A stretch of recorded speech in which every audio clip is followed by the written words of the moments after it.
Hello there, and welcome to Life Beyond Seen, where curiosity gets cozy and science takes the scenic route to sleep.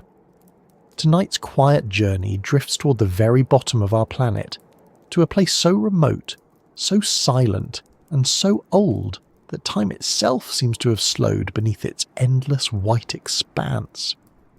Down there, beneath layers of ice thicker than mountains, there are secrets waiting in the cold, and some of them might just be alive. Before we settle in, I'd love to know where you're listening from tonight. Somewhere warm, perhaps, wrapped up against the chill of the world. Or maybe it's already deep night where you are, and the thought of cold feels distant and unreal. Either way, I'm glad you're here. And if you find these late-night voyages soothing, if the thought of science told softly helps you rest, it would mean a great deal if you gave this a like, or maybe subscribed, so that this calm corner of curiosity can reach others who might need a quiet place to wonder. Now breathe a little slower, let your thoughts settle, and picture a world made of ice. Not the gentle cracking kind that forms in a freezer or on a window pane, but a continent-sized fortress, miles thick, ancient beyond comprehension. The South Pole is not just cold, it is the coldest, driest, windiest place on Earth. A desert made of frozen water, stretching so far that it holds nearly 70% of the planet's fresh water, locked in layers that preserve the history of air itself. Every snowfall that lands there becomes part of a story written in white, each flake compressing into the next, building a record of time that goes back millions of years. But what lies beneath all that? What waits under 3 kilometers of ice where no light has reached for eons? For a long time, no one asked that question seriously. Antarctica was viewed as a barren wasteland, a place where life ended. Early explorers who braved its endless white plains described it as lifeless, timeless, and silent. When they planted their flags, they believed they stood on solid ground. But they were wrong. Beneath their boots lay not bedrock, but a world of water, dark, sealed away, and possibly teeming with hidden biology. Scientists would later discover that Antarctica isn't one block of ice at all. It's a living, shifting shell that flows and creeps like an extremely slow river. Under the pressure of its own weight, the ice deforms, sliding over valleys and ridges, moving toward the sea. And in that movement, something remarkable happens. Friction and pressure cause melting at the bottom, creating pockets of liquid water trapped between the ice and the rock below. These are not puddles or cracks. They're lakes, some larger than entire countries, sealed beneath the ice for millions of years. The largest of them, Lake Vostok, lies beneath nearly 4 kilometers of solid ice. To reach it is like trying to drill through time itself. For decades, it was only a theory, a strange anomaly revealed by radar in the 1990s. But as instruments improved, scientists confirmed that not only did this buried lake exist, but there were hundreds more. Subglacial lakes, rivers, and channels spreading under the continent like veins in a sleeping body. And where there is water, no matter how cold, dark, or cut off, life has a tendency to find a way. It's almost strange how easily we assume that life belongs to sunlight. We picture forests, reefs, grasslands, and cities, all buzzing with energy drawn from the sun. Yet life has never been loyal to warmth. It's been found thriving in volcanic vents, in acid pools, in caves where oxygen is nearly gone, in the frozen brine of Arctic permafrost. Bacteria, fungi, and tiny multicellular organisms have been recovered from places that no human could survive for minutes. Each discovery expands our idea of what's possible, and each one whispers the same thing. If it can live here, it can live there too. That's why scientists look beneath the South Pole with a kind of reverent curiosity. It's not just about discovering what's under the ice. It's about understanding what life is capable of. The water down there has been sealed for perhaps 15 million years, isolated since before humans existed, maybe even before modern mammals evolved. Whatever microbes, if any, survive in that liquid darkness, They may carry genetic traces from a time when the world was unrecognizable. They could reveal how life adapted to extreme isolation, how it resisted starvation and radiation, and maybe even how it originated. Imagine that for a moment. A lake that has never felt sunlight, that has never exchanged gases with the atmosphere, that has been locked away since before the first humans shaped stone into tools. The temperature is below freezing, but the pressure from the ice keeps the water liquid. There's no photosynthesis, no open air, no seasons, just quiet, and the slow drift of chemical reactions feeding an invisible ecosystem. If something is alive there, it's living by rules we barely understand. There's a strange peace in that thought. The idea that under the harshest, loneliest place on Earth, there might be movement too small for any eye to see. Tiny cells dividing in silence, nourished by minerals from the bedrock or by the chemical energy of decaying elements, each one a survivor of unimaginable endurance. We think of life as fragile, but perhaps it's the most resilient force in the universe. Of course, reaching that buried world is no easy task. To touch it risks contaminating it. Drilling through kilometers of ice with any machine that uses fuel or chemicals could introduce modern microbes, destroying whatever ancient record lies within. So scientists have to work with near-obsessive caution. They develop clean drilling systems, sterilized probes, and sealed containers that can reach through the ice without letting anything leak in or out. The process takes years, often decades, and every new borehole is both a triumph and a test of patience. When Russian researchers at the Vostok station first reached the buried lake in 2012, the world held its breath. They had drilled for more than 2 decades, using a mixture of kerosene and freon to prevent the hole from freezing shut. When they finally broke through, they didn't take direct samples, just water that had seeped up and refrozen in the borehole. Even so, what they found inside stunned scientists. There were traces of microbial DNA, strange sequences unlike anything seen before. Some suspected contamination. Others believed they had glimpsed an ancient biosphere. The debate continues even now, unresolved and fascinating. But one thing is clear. Beneath the South Pole, there is an ecosystem of possibilities. Even if no organism lives there now, the chemistry alone could tell stories of ancient oceans and early Earth. And if life does exist beneath the ice, it would be proof that biology can endure in total isolation, without sunlight, in conditions nearly identical to the icy moons of Jupiter and Saturn. That realization ties our planet to the rest of the solar system in an unexpectedly intimate way. Antarctica becomes a mirror, a reminder that before we look for life beyond Earth, we might need to understand the life that hides beneath our own feet. As the years pass, scientists continue to refine their methods. Satellite data reveals shifting patterns in the ice sheet, rivers that flow beneath the surface, lakes that fill and drain in cycles lasting decades. These hidden waters reshape the continent from below, influencing how glaciers move and how the ocean rises. What was once thought static is now known to be dynamic, alive in its own glacial rhythm.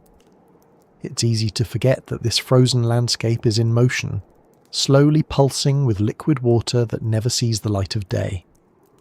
If you could stand there, truly stand there, at the centre of the South Pole, you'd see nothing but white in every direction.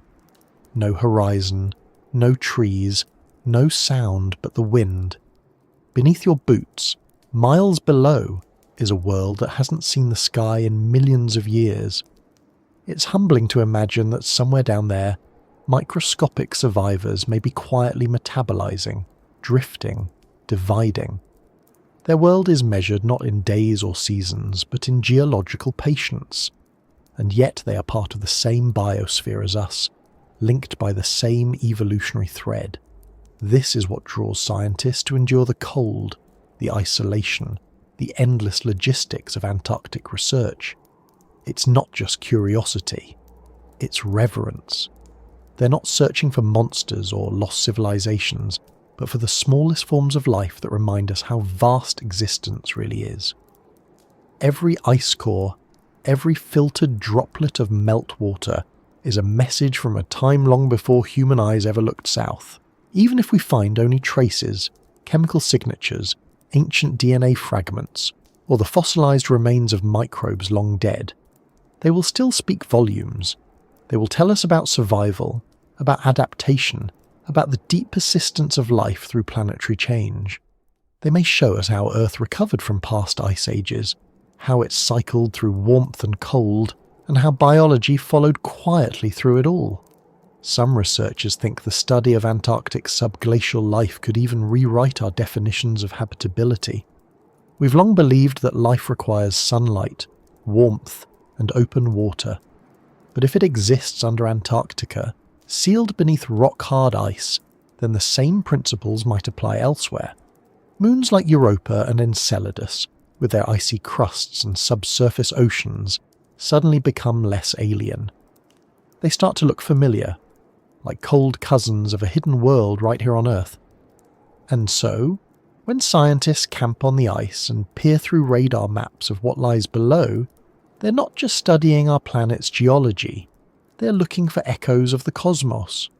The frozen lakes beneath the South Pole are not just places, they're analogues for other worlds. In studying them, we learn how to look for life beyond Earth, how to recognize it, and perhaps how to protect it when we find it. What's most remarkable is that all of this happens in silence. There are no eruptions, no glowing colours, no visible signs of the life that might be there. Just the slow pressure of ice, the faint hum of scientific equipment, and the patience of a planet that moves at a pace we can barely comprehend. It's the kind of mystery that doesn't demand an answer. It invites one. The ice beneath the South Pole may hide ancient life, or it may simply hold the conditions that once allowed it. Either way, it reminds us that the line between alive and lifeless, between ancient and eternal, is thinner than we think. The cold does not erase, it preserves, and what it preserves may yet speak.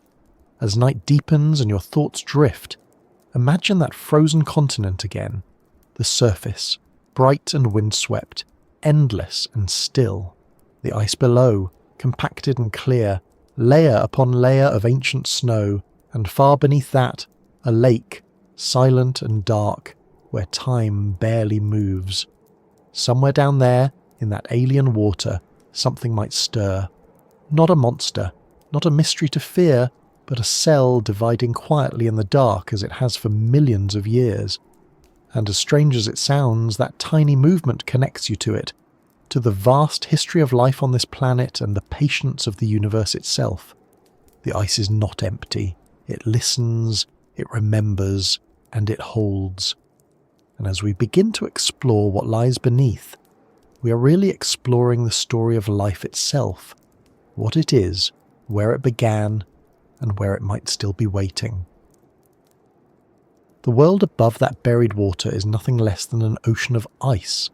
To most people, Antarctica seems simple, almost blank, as if it were only white stretched to infinity. But that endless white is an illusion.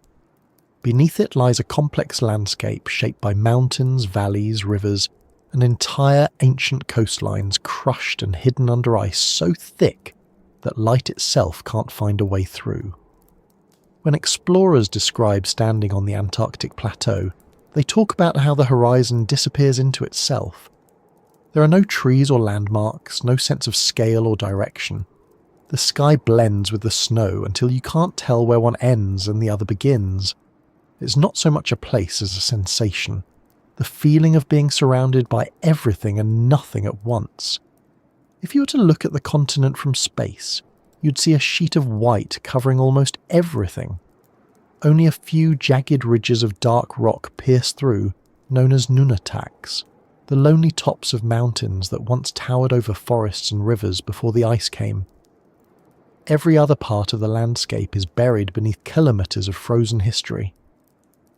This sheet of ice, smooth from above but wildly uneven below, hides rivers that flow without ever seeing the sky, and lakes that haven't felt wind in millions of years.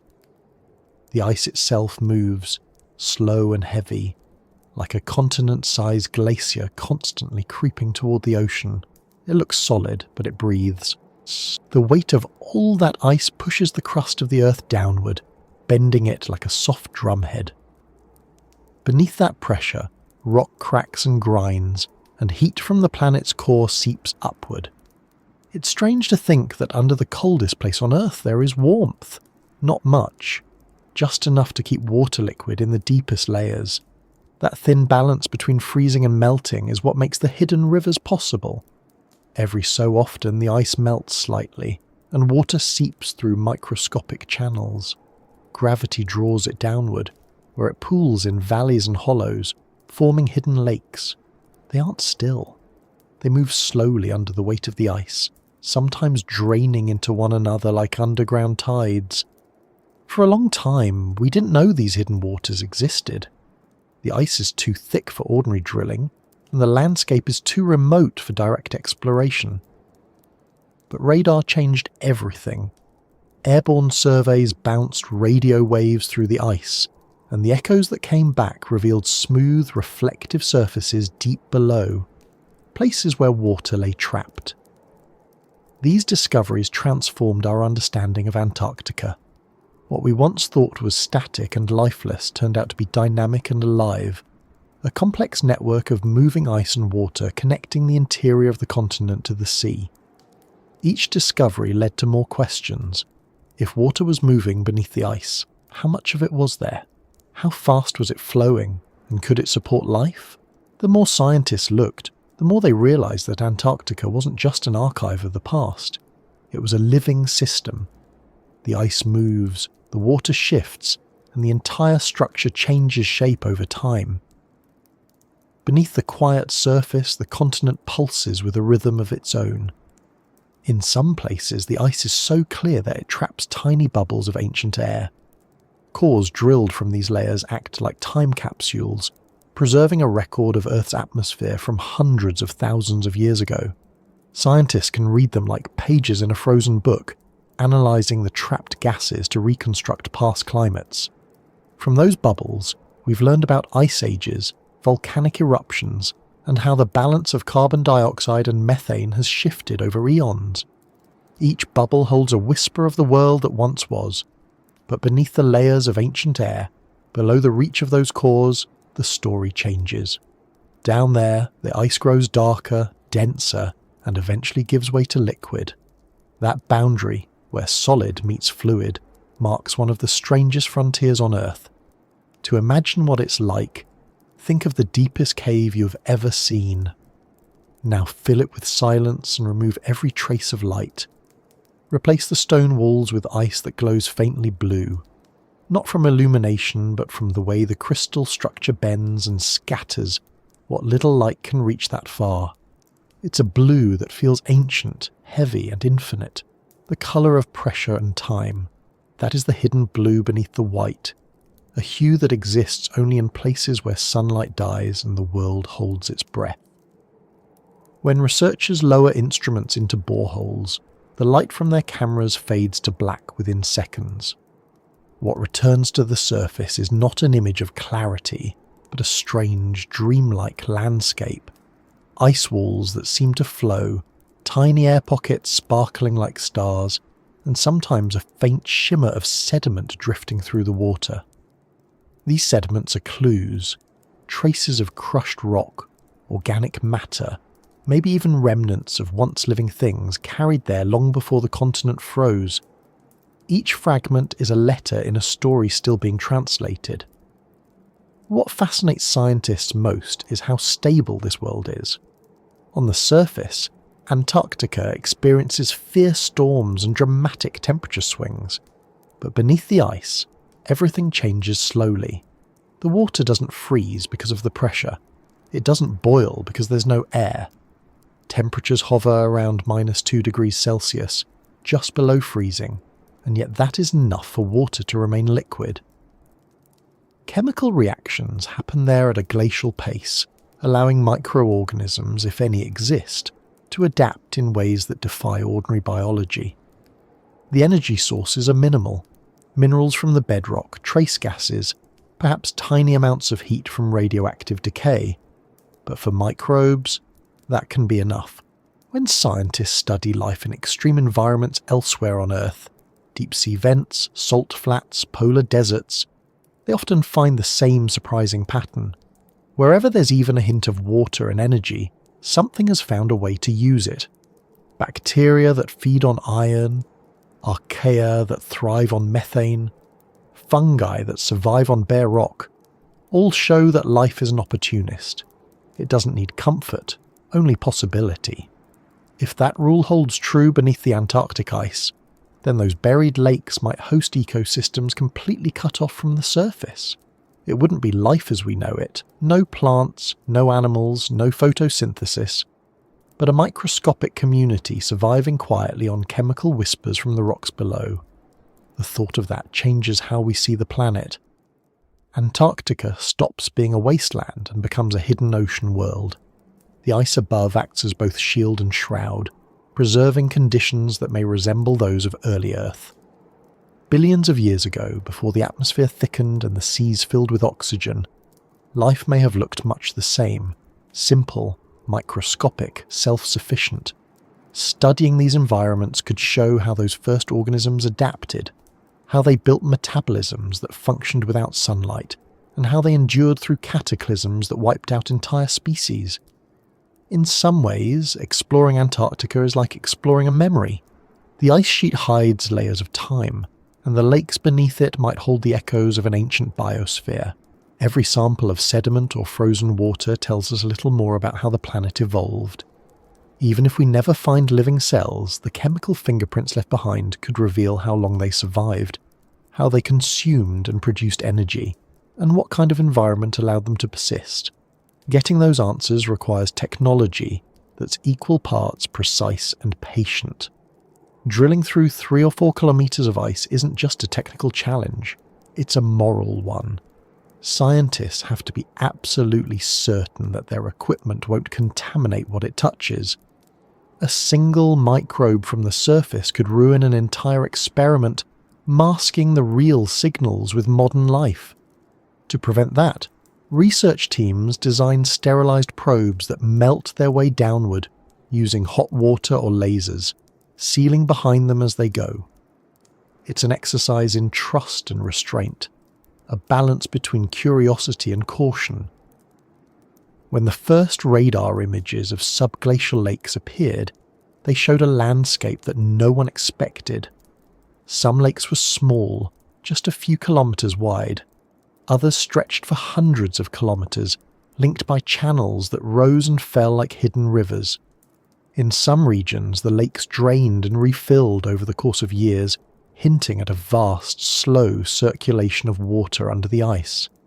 It's a system both ancient and alive, constantly reshaping itself in the dark. Scientists now think there are more than 400 lakes beneath the Antarctic ice. Some lie close to the surface, others deep below.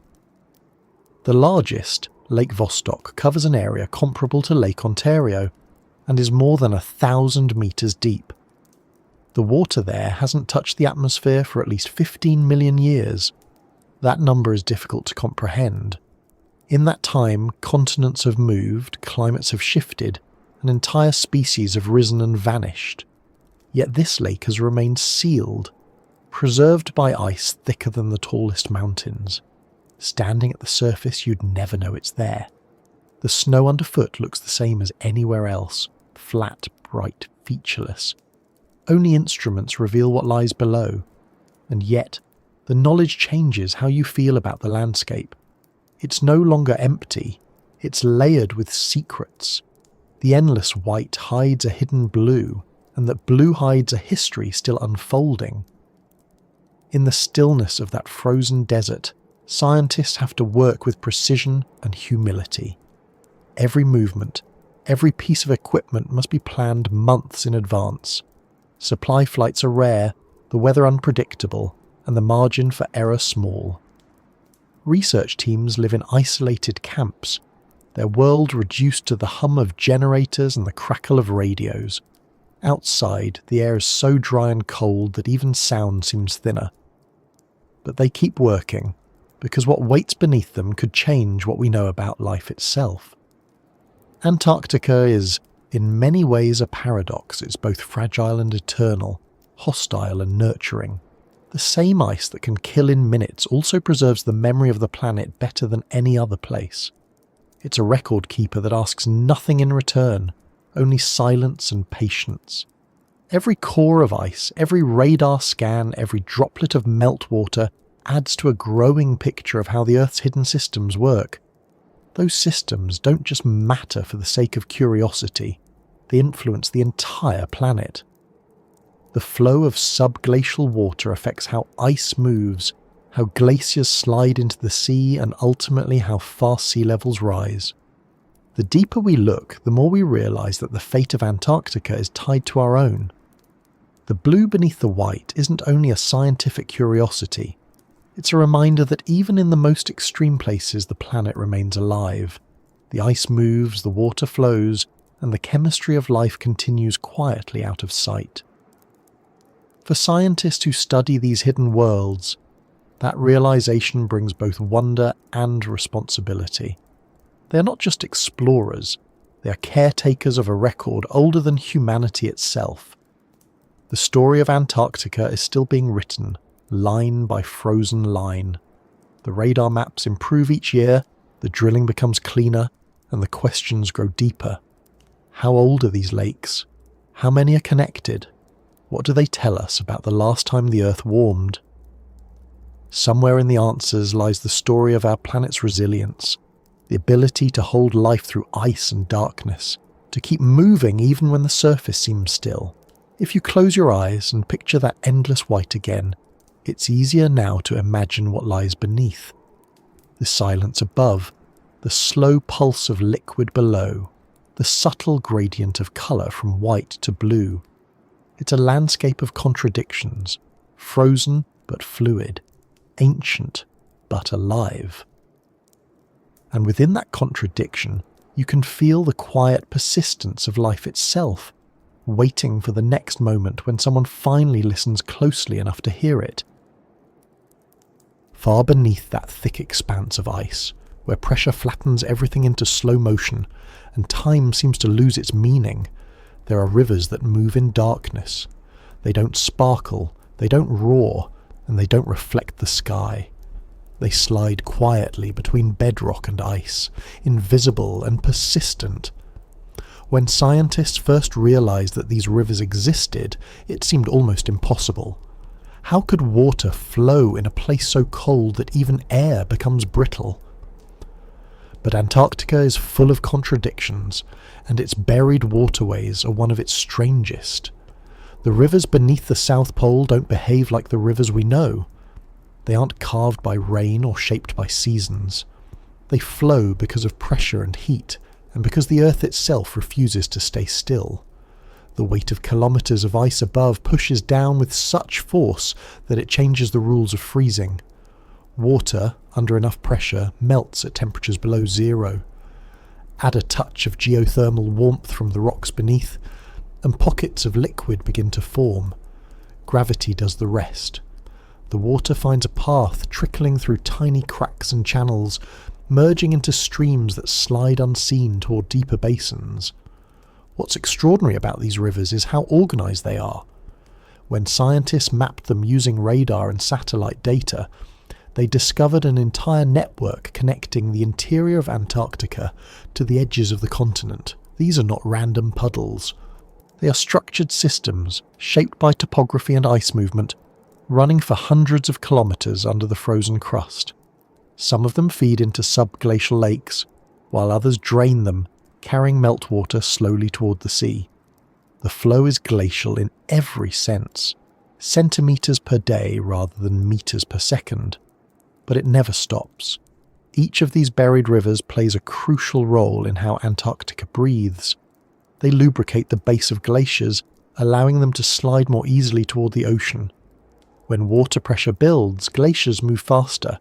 When it drops, they slow down. That means these hidden streams are part of the engine that drives the continent's ice flow. A change deep below, perhaps a new melt pocket forming or an underground lake draining, can affect the movement of ice hundreds of kilometers away.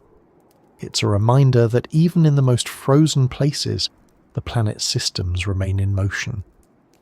The discovery of these rivers came slowly. Early radar surveys hinted at strange anomalies, flat reflective surfaces, long narrow bands where echoes behaved differently. For years, scientists debated what they meant. It wasn't until detailed ice-penetrating radar from aircraft and satellites became available that the full picture emerged. Beneath the surface was a vast hydrological network, hidden but active, threading through the continent like veins through stone. One river in particular, recently mapped, runs for nearly 300 kilometers, draining a large portion of East Antarctica's interior. It's larger than any river ever imagined in such a place. What makes these waterways even more interesting is what they might carry. They're not just moving water, they're moving history. As they slide along the bedrock, they pick up minerals, sediments, and possibly microorganisms that have been sealed away for millions of years. The currents could transport nutrients from one lake to another, linking isolated ecosystems into a slow subterranean exchange. If life exists beneath the Antarctic ice, these rivers are likely its lifelines, the invisible arteries that sustain it. The chemistry of these rivers is unusual.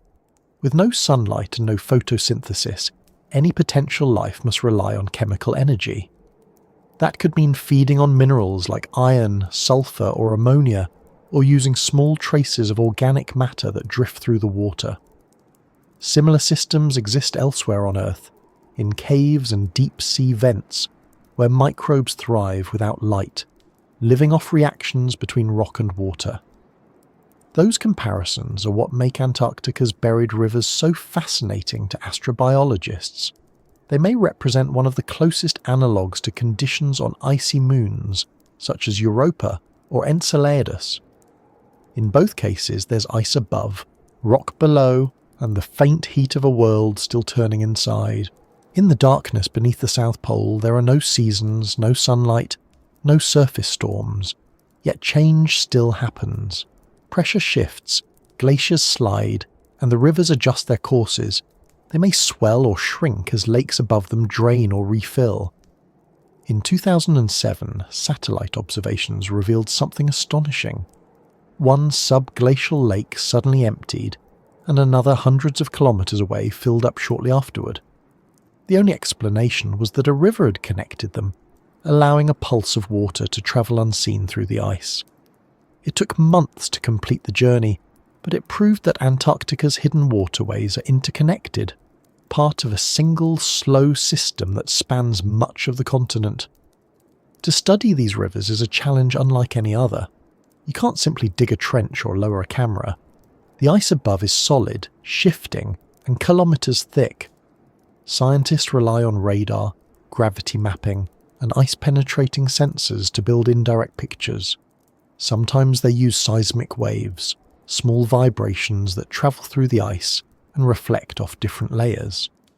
By analysing the echoes, they can infer where water lies, how thick it is, and how it moves. The data is complex and never perfect, but together it paints a portrait of a hidden landscape that feels almost alive. Understanding how these rivers behave matters far beyond the pursuit of curiosity.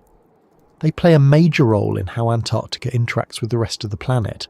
When subglacial water flows to the coast, it can affect ice shelves, those vast floating extensions of the ice sheet that hold back the glaciers. If too much water accumulates at their base, it can lift and weaken them, making it easier for chunks to break off and drift into the sea. Each fracture, each iceberg, contributes in small ways to rising sea levels. What happens in the darkness beneath the ice, in other words, influences the coastlines of the entire world. But the story of these rivers isn't only one of mechanics. There's something strangely intimate about them, something that connects deeply with the nature of life itself. They exist without ever seeing the sky, moving in total silence through a world that hasn't changed for millions of years.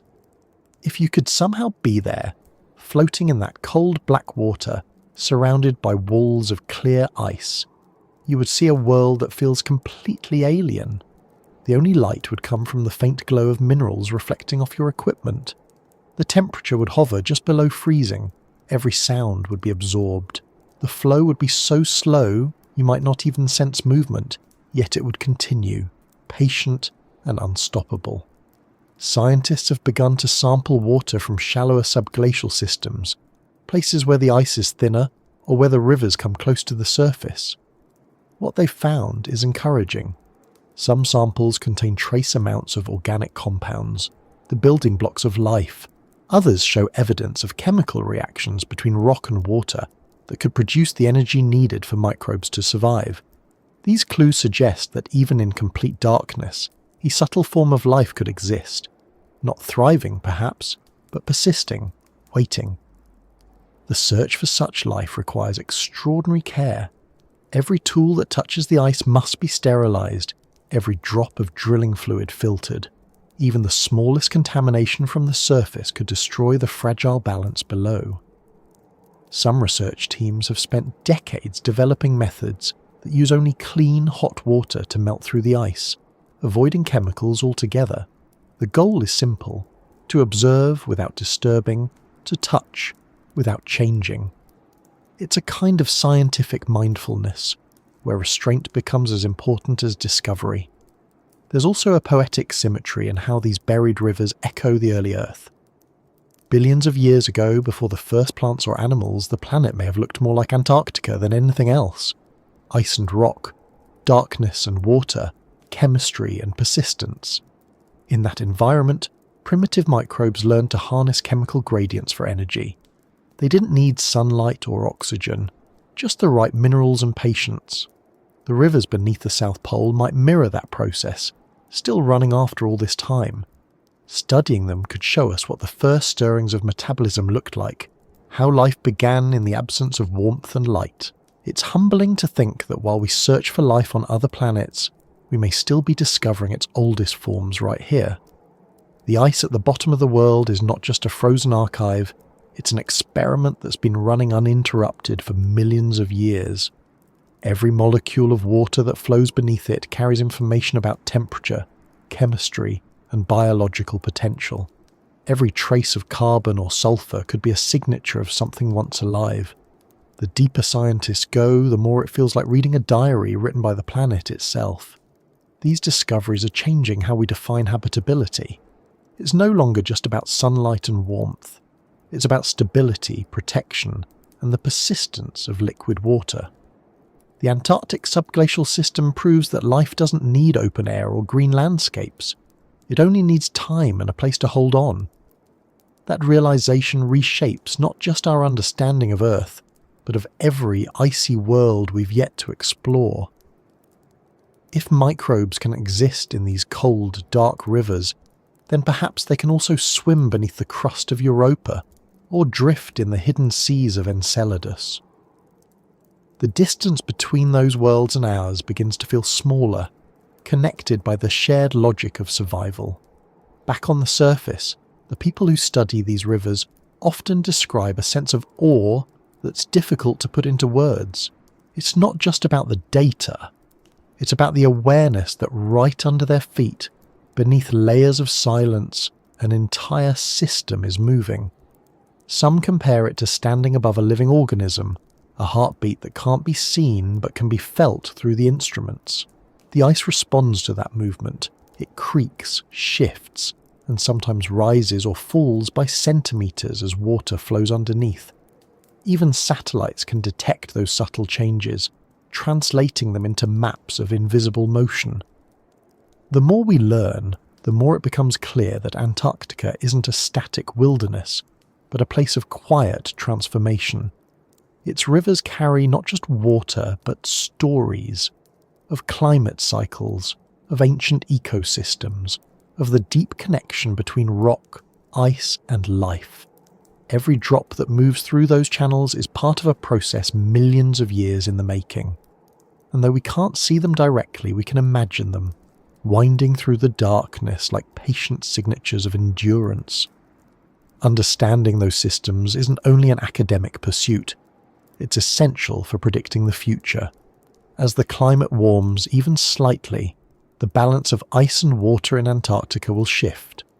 More melting at the base could mean faster glacier flow, more discharge into the sea, and greater instability at the ice margins.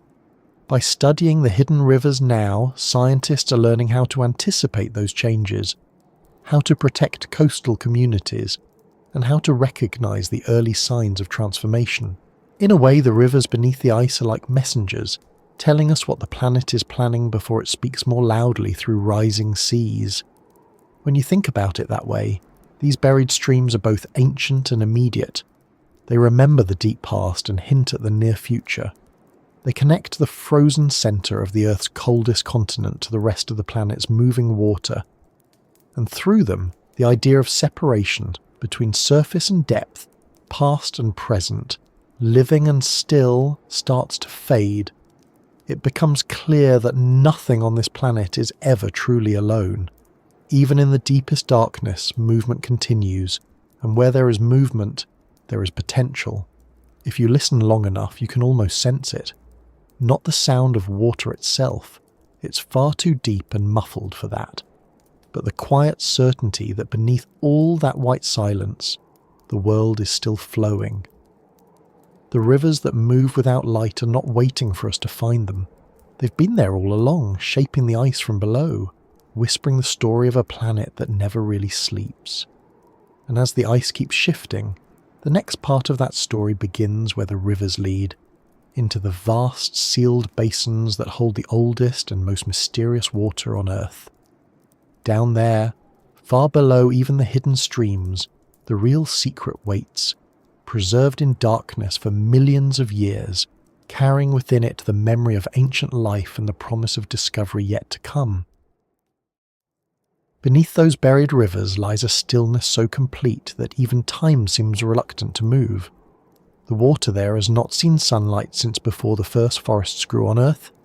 It has not mixed with the atmosphere, not felt a wave, not known a storm. It lies sealed under kilometers of ice, in a kind of suspended state that defies imagination. Scientists call these places subglacial lakes, but the word lake hardly does them justice.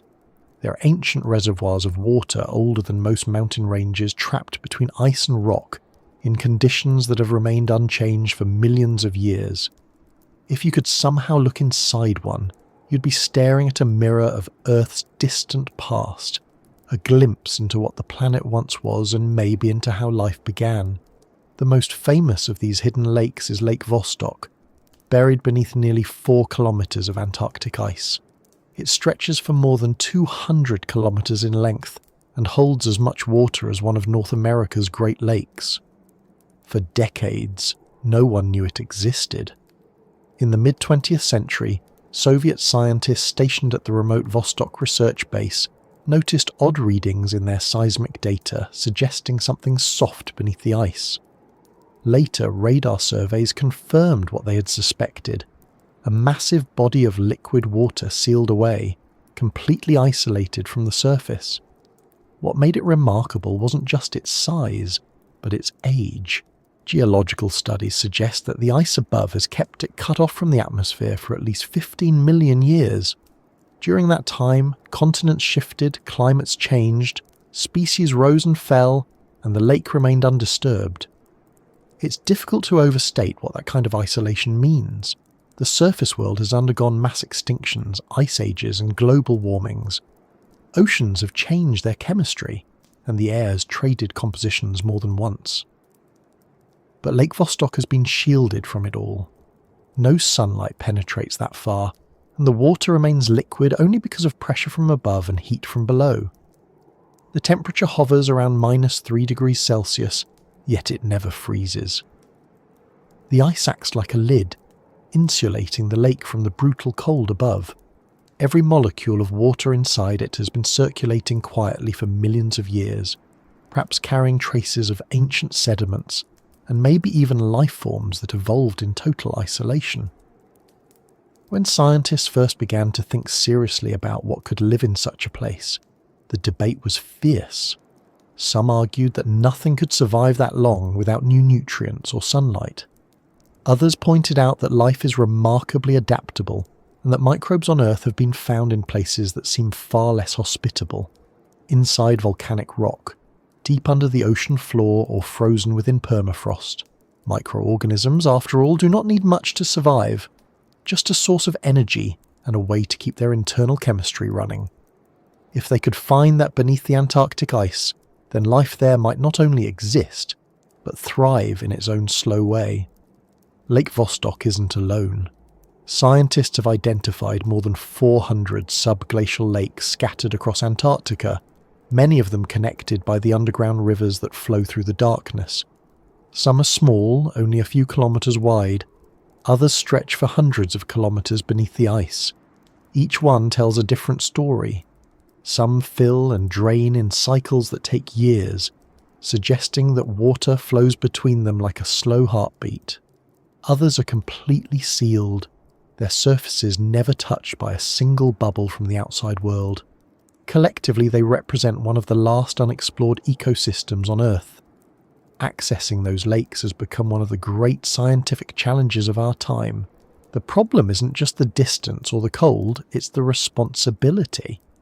To reach the water, scientists must drill through several kilometers of ice without introducing modern contamination.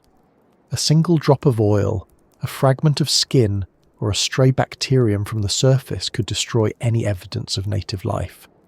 It's a challenge that has demanded new technologies, clean drilling systems, and careful patience. When researchers at the Vostok station finally managed to break through to the lake in 2012 after 2 decades of work, they did so with extreme caution. They didn't take direct samples from the lake itself, but from the refrozen ice that seeped upward after the drill reached the water. Even that indirect sample was enough to provoke excitement. Inside it were traces of microbial DNA, strange sequences that didn't match known species. Some scientists believed these fragments represented contamination from the drilling process. Others thought they might be genuine, remnants of organisms that had lived and evolved in the lake's isolation. The truth remains uncertain, but the finding ignited a renewed sense of wonder. If there was even a small chance that life persisted there, it meant the possibilities for life elsewhere in the universe had just widened dramatically. To understand why, it helps to look at what conditions in Lake Vostok are like. The water is under immense pressure, nearly 400 times that at the surface. There is no light, no photosynthesis, and very little oxygen. Yet chemical reactions between rock, water, and sediment could provide a steady, if minimal, source of energy. Minerals containing iron or sulfur might serve as food for microbes capable of chemosynthesis, converting inorganic compounds into usable energy, much like bacteria living near deep-sea hydrothermal vents. The sediment at the bottom of the lake could also hold ancient organic matter, trapped there when the lake first formed millions of years ago. Slowly, steadily, that material could still be breaking down, feeding microscopic ecosystems that have never seen the surface. Every layer of ice above the lake tells a part of its story. The deeper scientists drill, the older the ice becomes, preserving tiny samples of the environment from different eras. Just above the lake, they find what's known as accretion ice, frozen water that once belonged to the lake itself before refreezing as it came into contact with the overlying ice sheet. This layer acts as a bridge between the isolated lake and the world above, and studying it allows researchers to infer what lies beneath without fully breaching the lake. In those samples, scientists have found evidence of salts, organic molecules, and even microscopic structures resembling bacteria. Nothing conclusive, but enough to suggest that the lake below is chemically active, possibly biologically as well. What makes the idea of life in Lake Vostok so compelling isn't just that it might exist, but what it represents. If organisms can survive there, without sunlight, cut off from the biosphere, under immense pressure, in near-freezing temperatures, then life might not be as fragile as we once thought. It might be a fundamental property of matter when the right conditions align. The same processes that sustain life under the Antarctic ice could easily operate beneath the crusts of icy moons like Europa or Enceladus, where oceans exist below layers of frozen surface. In that sense, every core sample from Antarctica is also a rehearsal for future missions beyond Earth. The isolation of these lakes is both a gift and a challenge. It allows scientists to study a system untouched by modern life, but it also means that what they find could be completely unlike anything we know. Evolution in isolation produces strange results. On islands, it gives rise to flightless birds and unique ecosystems. Under ice, it might produce microbes with unfamiliar biochemistry, perhaps using different enzymes, or tolerating pressures and temperatures no surface organism could endure. Such discoveries would not only expand the tree of life, but also reshape our understanding of biology itself.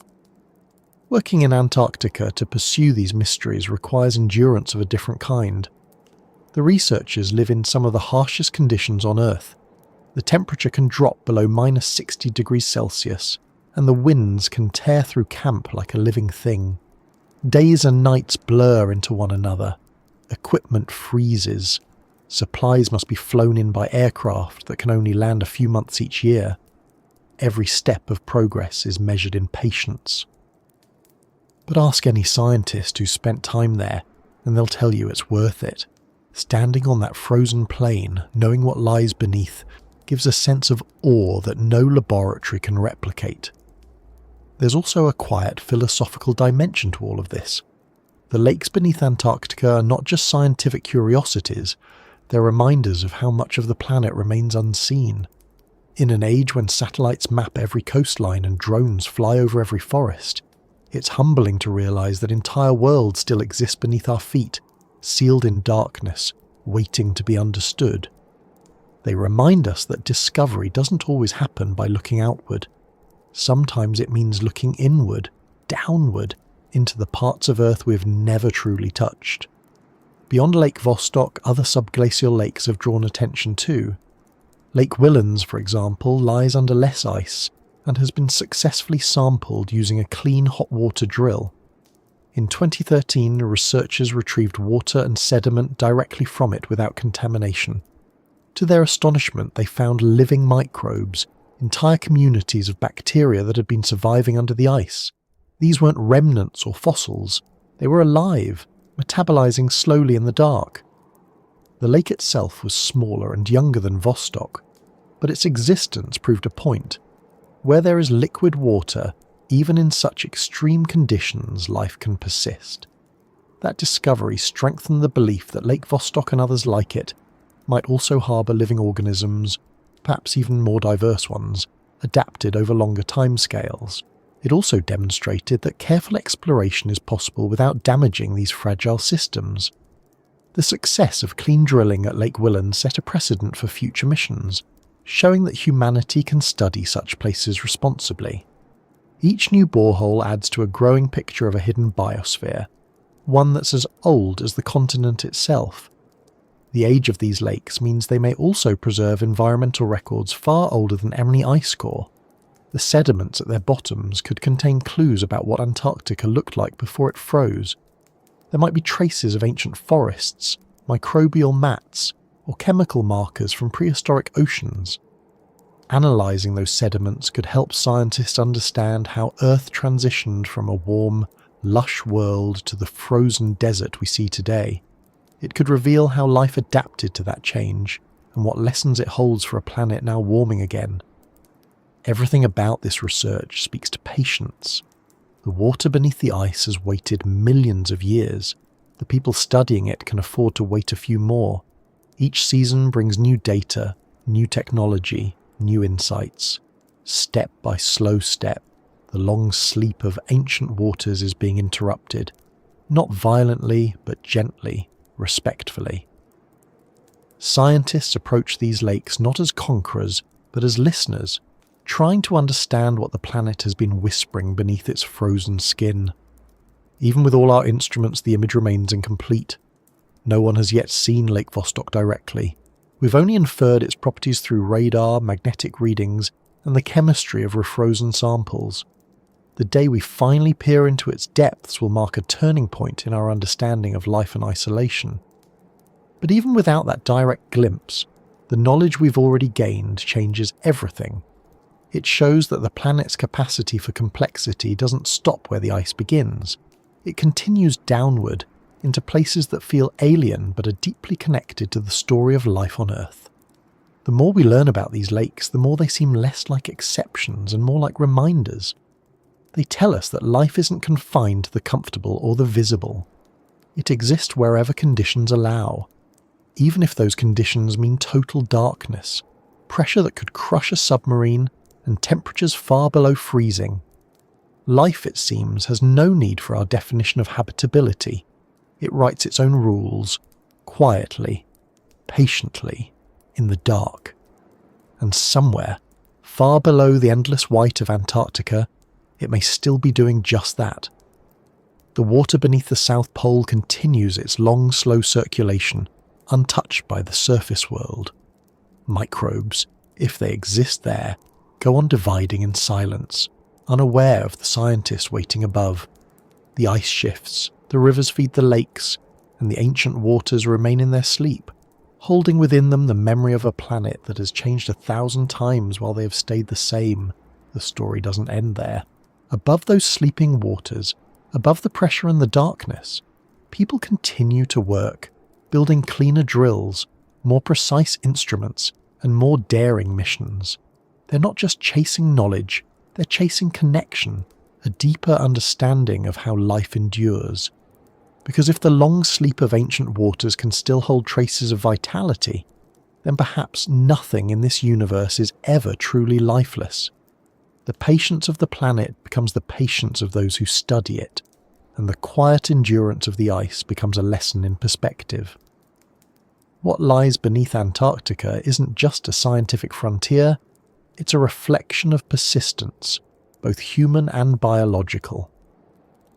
The long sleep may continue, but with every discovery, the world above it grows a little more awake. And just as those buried waters remind us of life's endurance in the cold, they lead us onward to another question, the kind that draws people even deeper into the mystery. If life can survive in the darkest lakes on Earth, could it also exist in the places even colder, farther, and lonelier than these? That question begins to rise steady as a current, and it carries us naturally into what comes next. The idea that something could live in the coldest darkness on Earth feels strange at first. The mind instinctively associates life with warmth, with light, with the gentle pulse of sunlight feeding plants and the oxygen they give back. Yet the longer we look at the natural world, the clearer it becomes that life has never been confined to comfort. It exists in extremes, in silence, in pressure, in acid, in radiation. It endures in boiling vents on the ocean floor and frozen deserts where nothing should move. It hides in salt crystals older than civilization, and in that resilience lies one of the most astonishing truths of our planet. Wherever there is energy, no matter how faint, life finds a way to use it. Beneath Antarctica's vast ice, in lakes sealed off for millions of years, the conditions appear almost perfectly hostile. There is no sunlight, no oxygen-rich atmosphere, no influx of nutrients from the surface. The temperature remains below freezing, the pressure is immense, and the water contains more dissolved gases and salts than any typical environment. Yet these are not obstacles, they are challenges that life, if present, has adapted to overcome. The microorganisms that could inhabit such places wouldn't resemble the thriving forms we see above ground. They would be small, slow, and specialized, operating at a pace that matches the glacial rhythm of their surroundings. We already know that microbes on Earth can survive in ways that once seemed impossible. Scientists have recovered living bacteria from deep inside oceanic crust, kilometers below the seafloor, where the temperature and pressure mimic those found under Antarctica. Others have found tiny cells locked inside Arctic permafrost, revived after being frozen for tens of thousands of years. Even in nuclear reactors, species have evolved to repair their own DNA faster than radiation can destroy it. These discoveries reveal a universal pattern. Life does not need ideal conditions. It needs persistence and the ability to adapt. In Antarctica, researchers have begun to identify what kind of organisms could potentially exist beneath the ice. The most likely candidates are extremophiles, microbes that flourish in environments toxic or lethal to most other forms of life. Among them are psychrophiles, cold-loving organisms that grow best at temperatures below zero. These microbes produce special proteins that prevent their cells from freezing solid, keeping the water inside them in a delicate liquid state. Some use antifreeze-like molecules to stop ice crystals from forming, while others alter the composition of their cell membranes to remain flexible even in extreme cold. The energy these organisms need doesn't come from sunlight. Instead, it's drawn from the chemistry of their surroundings. In deep-sea hydrothermal vents, microbes harness the energy released by volcanic minerals reacting with seawater. Beneath Antarctic ice, similar chemical processes could be at work on a slower, colder scale. Minerals in the bedrock release ions into the water, where they react with oxygen, nitrogen, or sulfur. Microbes that can use these reactions as fuel may have carved out small, stable niches of survival. The energy flow is minimal, but so are their needs. Some might divide only once every few years, conserving every molecule of energy like a slow heartbeat in the dark. Evidence for such possibilities doesn't come from imagination but from direct study of the planet's coldest environments. In the dry valleys of Antarctica, one of the most barren regions on Earth, scientists have discovered microbial colonies living inside rocks. These tiny communities survive on moisture that condenses from the air and energy captured from faint traces of sunlight filtering through the stone. If life can persist in exposed, frozen rock, it's not a stretch to believe it can do so beneath kilometers of insulating ice, where liquid water still moves. Further evidence came from the exploration of Lake Willans, where researchers successfully drilled down through the ice without contamination. The samples they retrieved contained living cells, thousands of them in every milliliter of water. Analysis showed a variety of bacterial species, many unknown to science, each with adaptations for cold, dark environments. Some appeared to feed on nitrogen and sulfur compounds, while others used iron and methane. These organisms weren't dormant fossils from the past. They were metabolically active, alive and functioning in conditions once thought sterile. Their existence proves that even in the absence of sunlight, ecosystems can persist for thousands, perhaps millions, of years. What's striking about these microbes is how interconnected their survival appears to be. Each species depends on the waste products of another, forming a slow, circular economy of energy. One group might convert nitrogen into a usable form, which another then consumes and converts back into something else. Over time, these exchanges stabilize, creating a self-sustaining cycle that doesn't require external input. It's a miniature version of what happens in larger ecosystems, only reduced to the most efficient possible scale. Every molecule is recycled, every byproduct becomes food for something else. The existence of these communities forces scientists to reconsider the limits of habitability. The old assumption that life needs sunlight has already been dismantled by discoveries in the ocean depths. Now, with evidence from subglacial environments, another idea begins to shift, that life needs abundance. In truth, it may need only equilibrium, a balance between energy gained and energy spent, no matter how faint that balance may be. The slow pace of life in these regions is difficult for humans to grasp. On the surface, we measure time by movement, days, seasons, growth. But in the coldest shadows, time behaves differently. Chemical reactions slow down, metabolism crawls, and replication becomes rare. For the organisms living there, a single division might take years.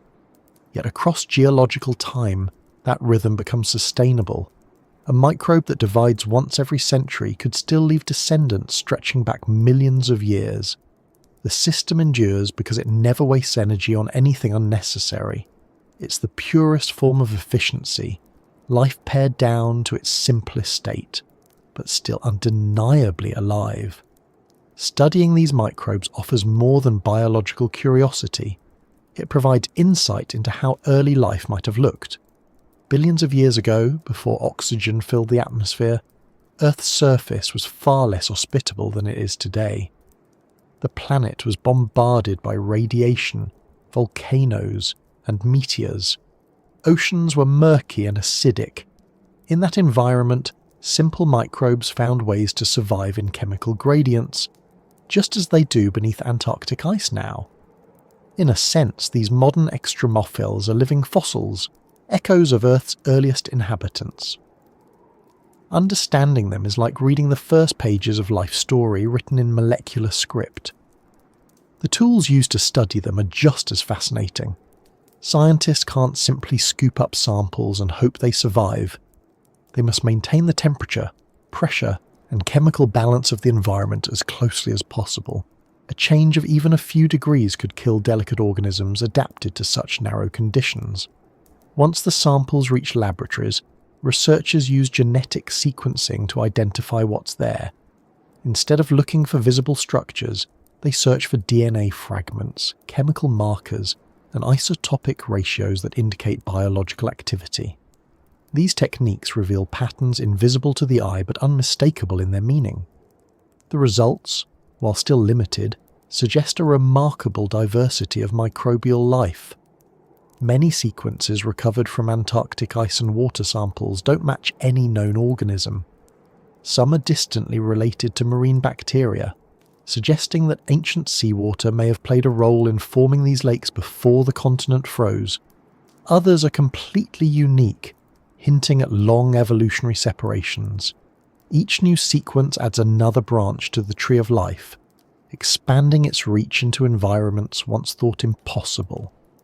What's perhaps most humbling is that the total biomass of these hidden ecosystems could rival that of entire surface regions. Beneath Antarctica, beneath the ocean floors, beneath mountain ranges, microbial life exists in sheer numbers that are difficult to comprehend. The subsurface biosphere may account for the majority of Earth's microbial population, quietly influencing global chemistry without ever being seen. This vast hidden domain reminds us that what we consider the surface world is only one layer for a much larger living system.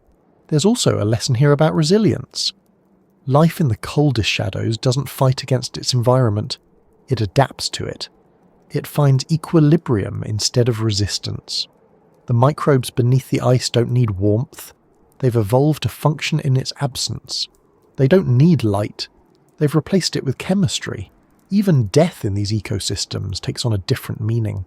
When a cell dies, its components are quickly reused by others, the cycle continuing seamlessly.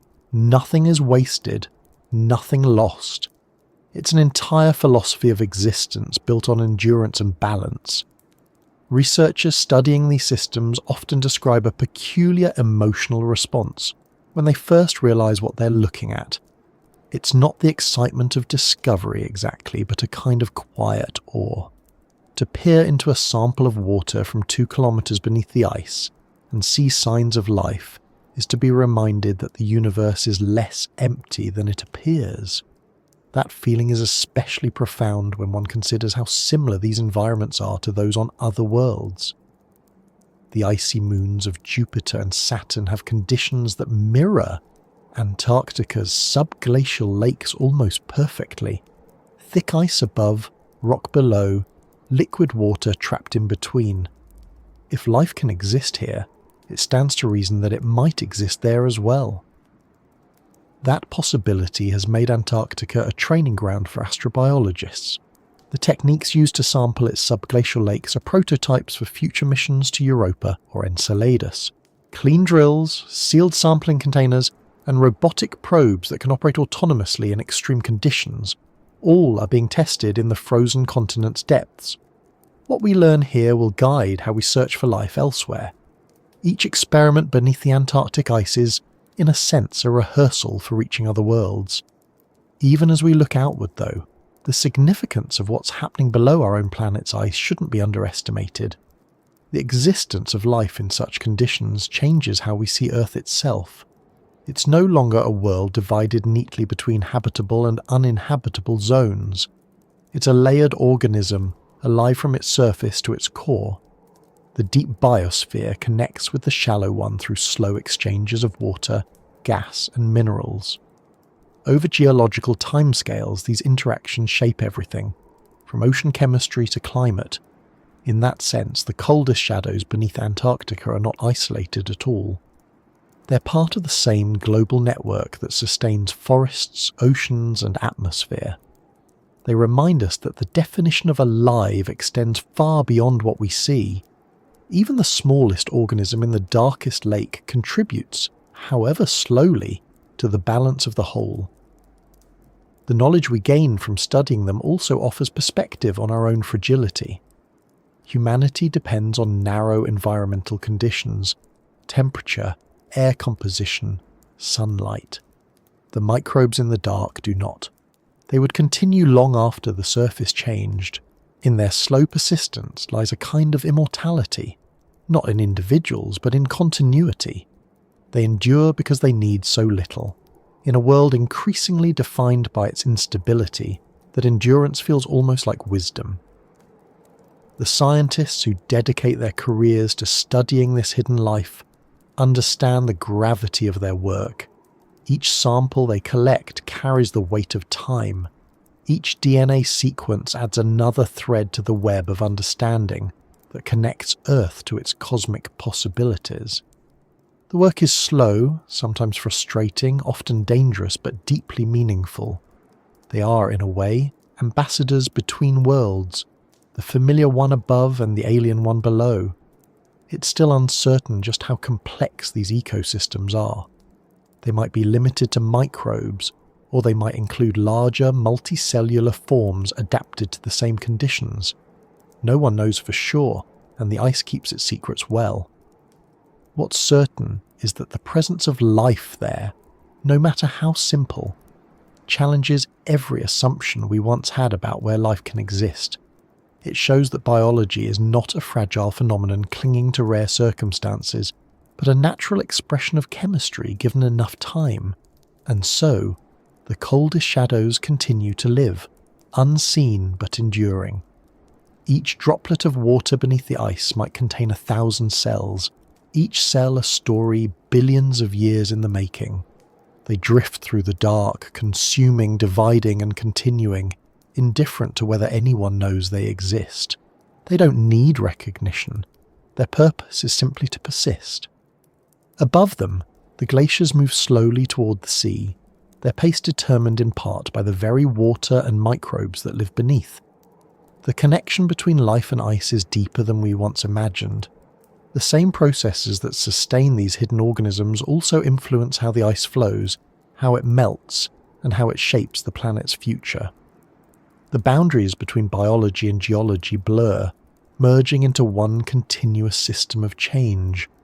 The story of life in the coldest shadows isn't a conclusion, it's an introduction to something larger. The same principles that govern survival here may hold true beyond our world. The adaptations that allow these microbes to live in near-freezing water might be universal strategies. Understanding them could teach us what to look for when we search for life elsewhere. It could also remind us of something simple but profound. Life, in all its forms, is not an exception. It's a pattern. And just as these tiny organisms continue their patient existence in the dark, our curiosity moves with the same persistence. We keep searching, drilling, observing, because each answer leads to another question. If these small, unseen creatures can thrive beneath the ice of our own planet, then what might exist under the crust of another?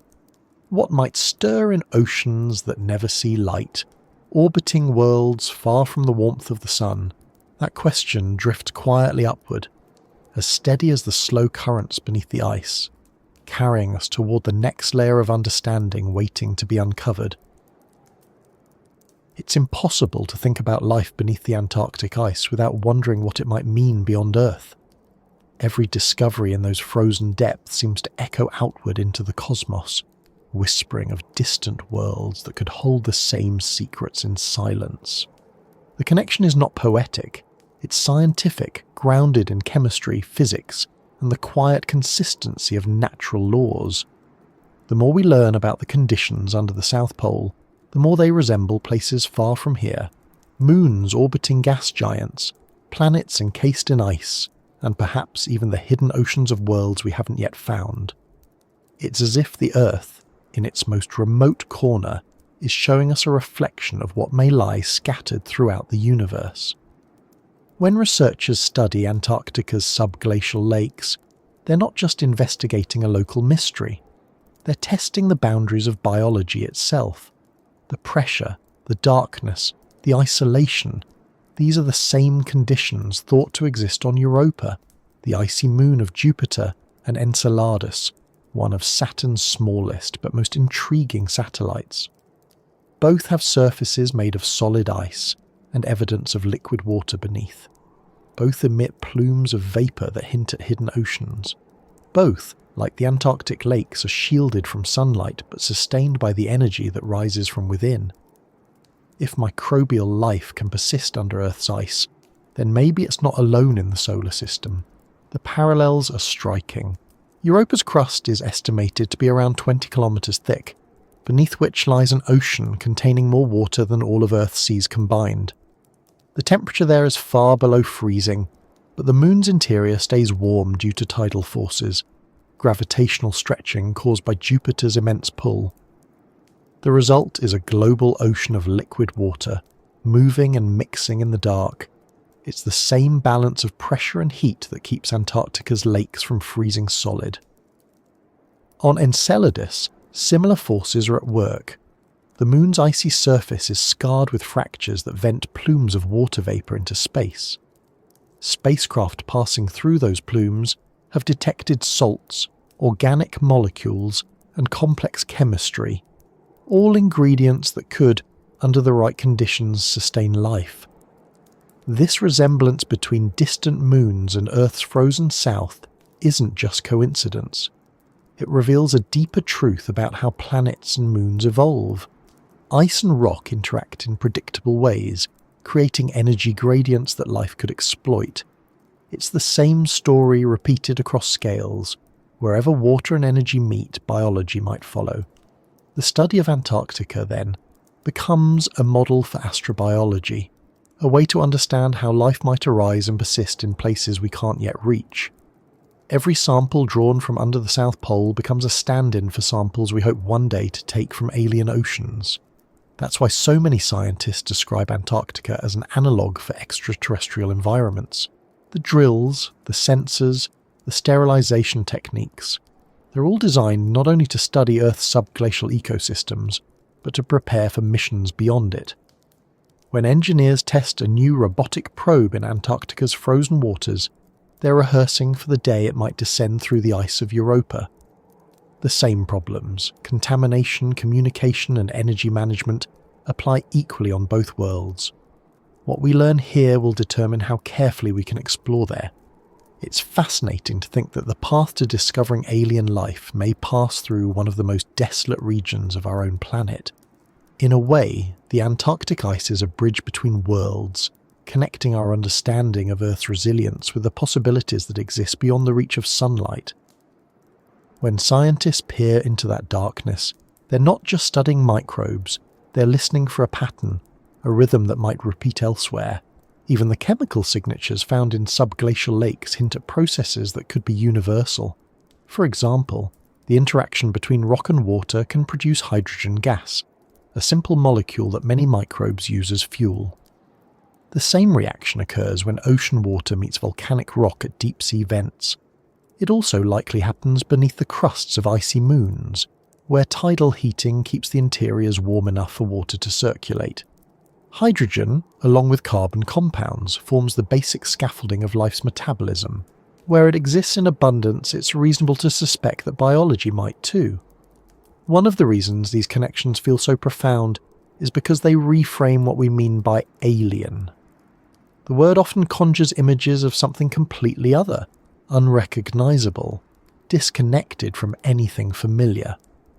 But when we examine the chemistry of life, the line between alien and earthly begins to blur. Life, no matter where it forms, will always be bound by the same physical laws. It will always need a way to store energy, to replicate, to repair. It might look different, use different molecules, or live at different scales, but its foundation will be recognizable.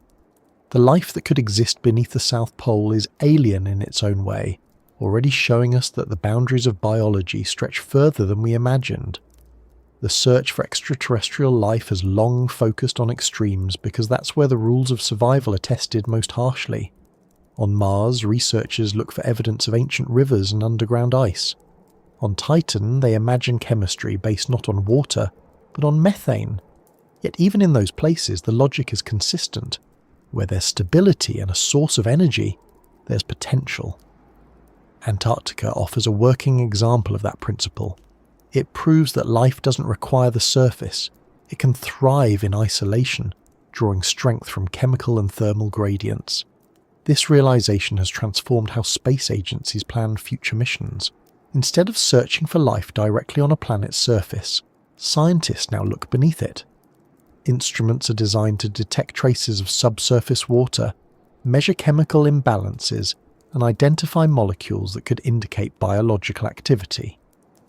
The technology used to probe Antarctica's hidden lakes, clean drills, autonomous sensors, sealed sample collectors, are prototypes for the ones that will one day travel across the solar system.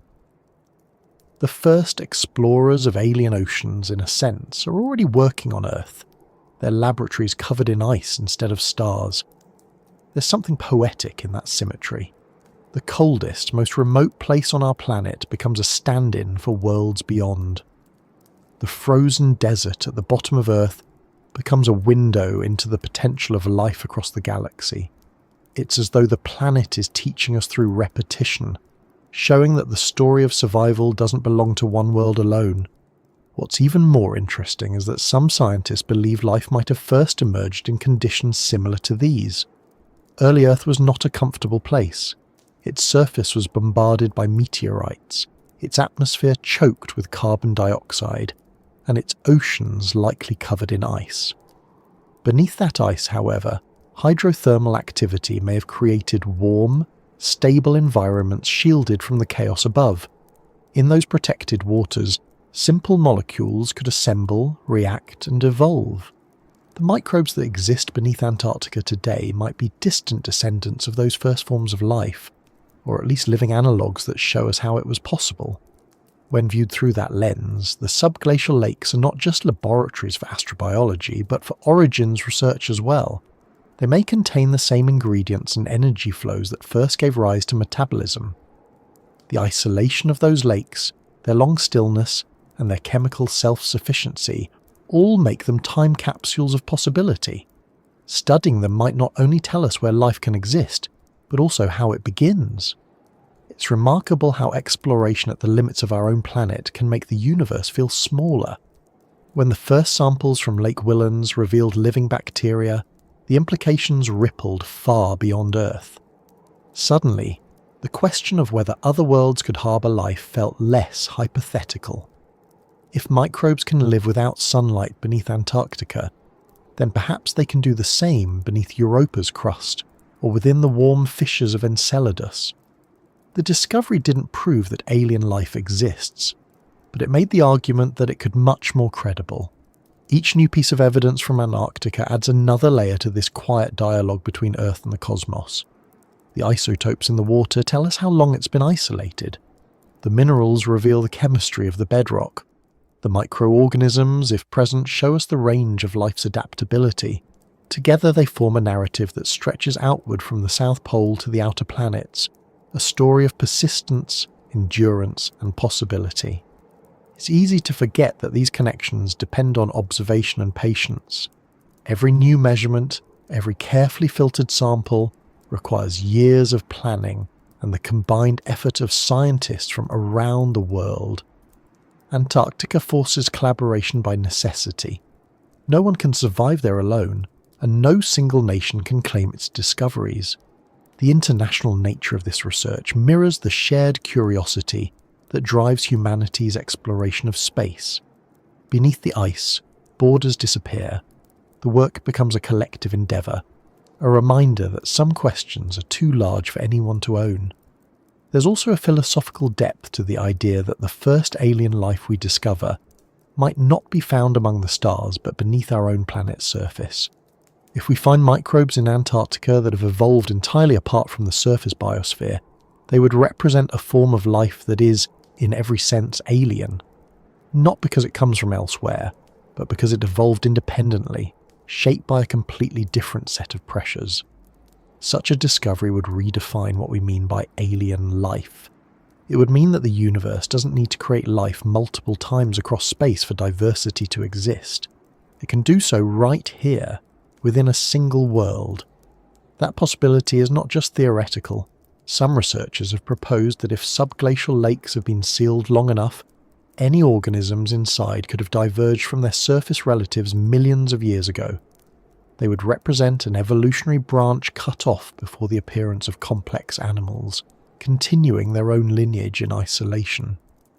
Their DNA could hold records of early biological chemistry, preserved in a natural vault beneath the ice. Finding them would be like discovering a living fossil, a direct line to the beginnings of life itself. Even without direct contact, studying the signals from these environments provides valuable clues. Instruments capable of detecting methane, carbon dioxide, and other metabolic byproducts can reveal whether something biological might be happening below. It's the same approach used to analyse the atmospheres of distant planets. When telescopes detect unexpected gas ratios around other worlds, like too much oxygen or methane, it often sparks speculation about life. On Earth, those same gases escaping through cracks in the ice can hint at activity below. In that way, Antarctica becomes a natural training ground for interpreting signals from far away. There's a growing sense among scientists that understanding life under Antarctica's ice could unlock the key to recognizing it elsewhere. The same biochemical patterns, the same ratios of gases or isotopes could serve as a universal signature. By studying the hidden ecosystems of our own planet, we're teaching ourselves how to listen for those whispers of life beyond. What's perhaps most beautiful about this line of research is that it replaces speculation with evidence, and wonder with understanding.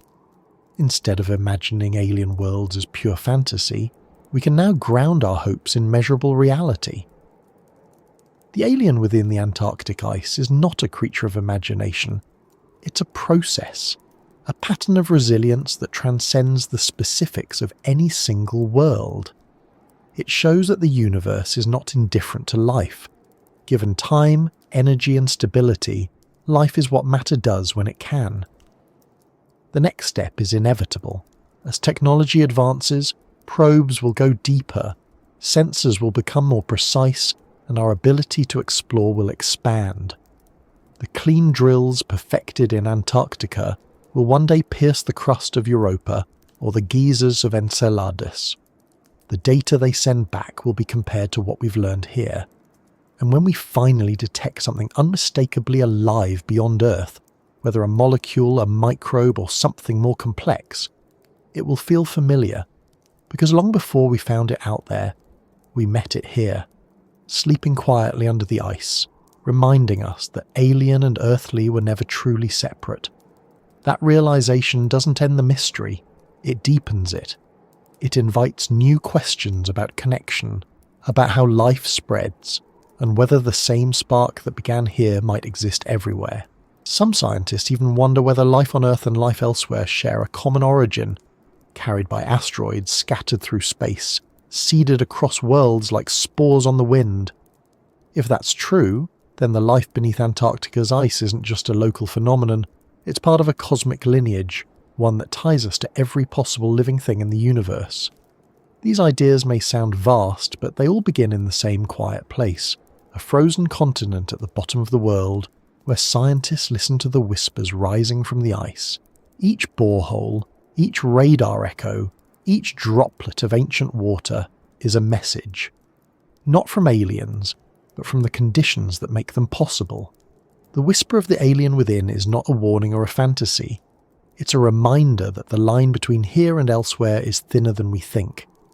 The same processes that make our planet alive could be playing out in countless hidden corners of the cosmos, waiting for someone to notice.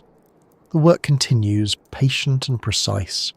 Teams endure months of darkness, isolation and cold, driven by the belief that beneath the ice lies more than water and sediment.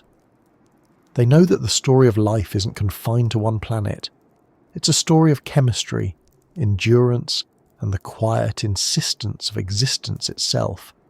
The whispers beneath the South Pole are the same whispers that echo across space. The universe asking the same question it has always asked. What else might live, and where might we find it next? And as that question lingers in the stillness of the Antarctic night, the search continues upward and outward, toward other frozen oceans and other silent worlds where something might be stirring even now, waiting for light it will never see, moving slowly beneath a surface that no one has yet touched. The search for what lies beneath Antarctica's ice has never been just about discovery. It's also a story about persistence, the kind that spans decades, even lifetimes. Every generation of scientists that sets foot on that frozen continent inherits a dream older than most of them were alive to see fulfilled. To reach the untouched water beneath the ice, to hold a sample that hasn't seen the surface in millions of years, to look for signs of life where light does not reach. It's the kind of pursuit that requires faith as much as science. The odds are high, the logistics immense, the dangers constant, and yet they keep going. The reality of drilling through the Antarctic ice is far removed from the romantic idea of exploration. There's nothing glamorous about it.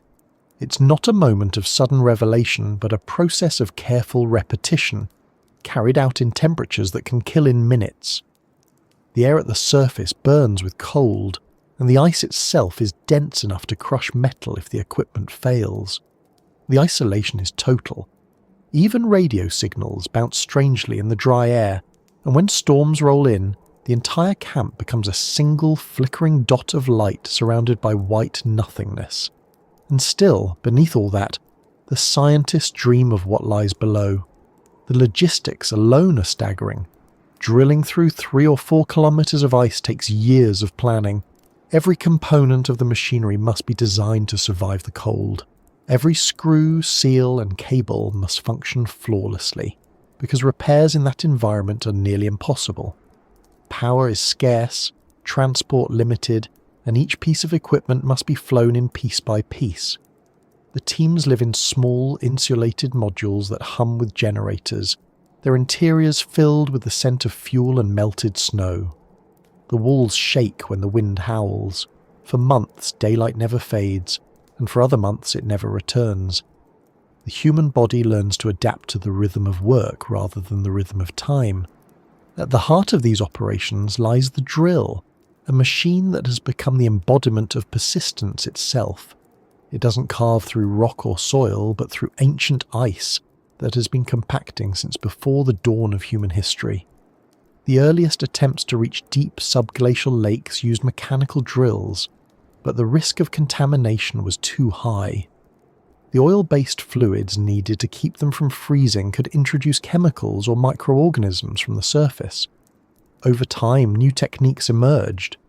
The most promising of them is the hot water drill, a system that melts a narrow column through the ice using water heated to near boiling, filtered and sterilized to ensure nothing foreign enters the environment below.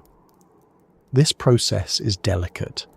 As the hot water nozzle moves downward, it must maintain just the right balance of temperature and pressure. Too much heat, and the tunnel collapses. Too little, and the water freezes before the drill can descend.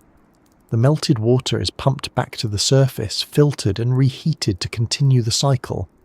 It's a continuous exchange, a dance between physics and engineering that must proceed without error for days on end.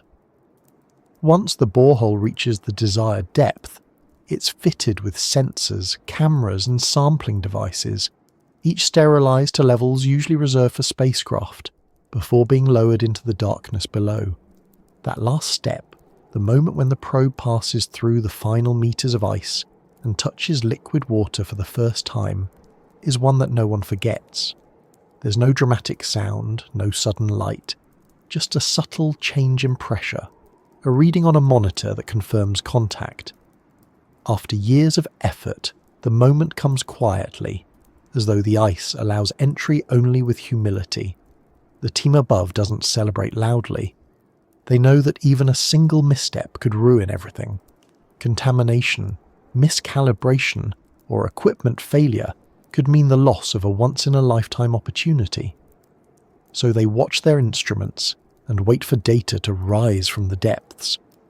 Each mission is more than a technical achievement, it's a moral one. The Antarctic Treaty and subsequent environmental protocols impose strict rules on exploration to protect the continent's purity. Any operation that risks introducing modern life to these isolated ecosystems must demonstrate that it will leave no trace. Scientists work under the principle that they are visitors, not conquerors. The lakes below are not resources to exploit, but environments to understand. The mantra is always the same: take only what's needed, disturb as little as possible, and leave the ice as untouched as it was found. For many who work on these projects, that responsibility is personal. They understand that they're not just studying a natural system, but interacting with one of the last places on Earth untouched by human presence. Some of them describe the experience in terms of reverence, as though the ice itself demands respect. It's easy to understand why. The scale of it overwhelms every sense. The landscape stretches to the horizon without change. The silence presses against the ears like a physical weight. The air, so dry it freezes breath, feels otherworldly. Standing on the surface, knowing what lies miles below, produces a kind of quiet awe that no photograph can capture. The dream of reaching those buried lakes goes back more than half a century. When Soviet scientists discovered Lake Vostok beneath the ice in the 1990s using radar and seismic data, it captured the imagination of researchers worldwide. The idea that an entire body of water, the size of a great lake, had been sealed away for millions of years felt almost mythic. Teams from different countries began to develop plans to reach it, but everyone understood the stakes. One mistake could destroy a pristine ecosystem and contaminate one of the planet's most precious scientific sites. It wasn't until 2012 that the first borehole finally reached the water, after decades of engineering and debate. The moment was both triumph and controversy. The method used, a pressurized drill lubricated with kerosene and freon, was criticized for its potential to contaminate the sample. The Russian team insisted they had taken every precaution, and the water that refroze and rose up through the borehole was collected for study. The results were ambiguous. Some analyses found unusual microbial DNA. Others detected traces of contamination. Still, it was a milestone. Humanity had, for the first time, made contact with a lake sealed beneath the ice for over 15 million years. The debate about what that meant continues, but the achievement itself changed what was possible. Since then, cleaner and more precise technologies have taken over. The British Antarctic Survey attempted to reach Lake Ellsworth in 2012 using a clean hot water drill but had to abort the mission after technical problems. The experience, though disappointing, provided valuable lessons that shaped future efforts. 2 years later, the Whillans Ice Stream Subglacial Access Research Drilling Project succeeded in penetrating a smaller, shallower lake using a fully sterile system. That mission retrieved living microbes, showing that life could persist in such extreme conditions. Each step forward refines the process, bringing us closer to the larger and deeper lakes that still wait in silence. What makes these projects so compelling isn't only the science, but the human story behind them. The researchers spend months preparing equipment, calibrating sensors, and living in cramped conditions with little contact with the outside world. They eat dehydrated meals, sleep in narrow bunks, and wake each day to temperatures colder than dry ice. Yet when they speak about their work, their words carry a quiet enthusiasm that borders on devotion. They know they might never see the full outcome of their efforts. The data collected could take years to analyse, and the discoveries may come long after they've left the ice. Still, they return. Because for them, the idea of touching something so old, so untouched, outweighs everything else. It's not hard to understand that motivation. The act of drilling into the unknown has always carried symbolic weight. Humans have looked upward at the stars for centuries, but downward holds its own kind of wonder. The ice beneath Antarctica isn't just a barrier. It's a record of time. Each layer contains traces of atmosphere, dust, and life from different eras. To drill through it is to move backward through history, through epochs of climate and change, until reaching the boundary where ice meets liquid. Crossing that line is like touching the edge of another world. The instruments used in these missions are feats of engineering. Sensors capable of measuring pressure, temperature, and conductivity operate in near-freezing water without malfunctioning. Cameras designed for darkness capture faint images of sediments and bubbles, sending them back to the surface through fibre optic cables. Robotic samplers collect water and soil, sealing them in sterile containers for transport. Even the cables themselves must resist freezing, tension, and contamination. Every piece of the system must work perfectly, because once deployed, retrieval is nearly impossible. Each success inspires new ambitions. Plans are already in motion to send autonomous vehicles into the subglacial lakes, small robotic explorers capable of navigating through water under ice. These machines will carry instruments that can test for chemical signatures of life, map the terrain, and capture high-resolution images. Some designs even mimic space probes, running on low power for long durations and transmitting data through tethered cables. The hope is that they can operate without disturbing the environment, gliding through the water like cautious visitors, recording everything without leaving a trace. These machines represent the culmination of decades of dreamers who believed that the mysteries of the deep could be reached through patience and precision. They also represent the future of exploration beyond Earth. The same technologies that let us reach a hidden lake beneath Antarctica will one day allow us to pierce the icy shells of other worlds. The robotic explorers descending into Europa's ocean or Enceladus's geysers will be the descendants of the ones tested here.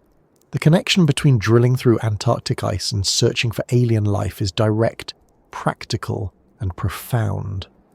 The dream of reaching those hidden worlds doesn't belong only to scientists. It's part of something larger, a human instinct to seek what lies beyond the known. The drilling projects under the South Pole are expressions of that instinct, made tangible through technology and teamwork. Every metre of progress represents thousands of hours of calculation, testing, and perseverance.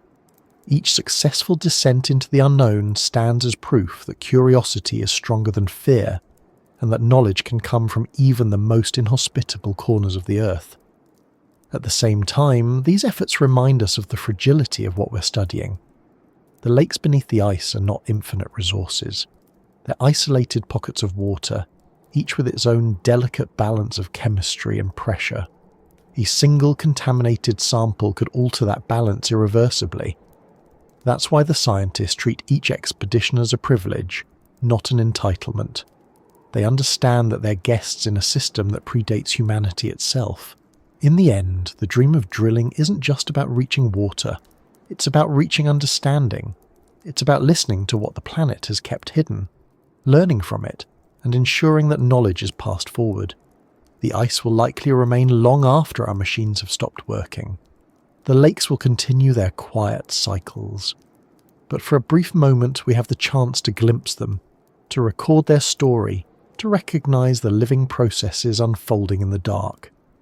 The work continues, season after season, each team building on the last. They refine their methods, improve their instruments, and push deeper into the unknown. They work not for fame or reward, but because they understand the value of patience. Beneath the noise of the modern world, they pursue something quieter and older, the act of uncovering truth through persistence. The dream is not just scientific, it's human.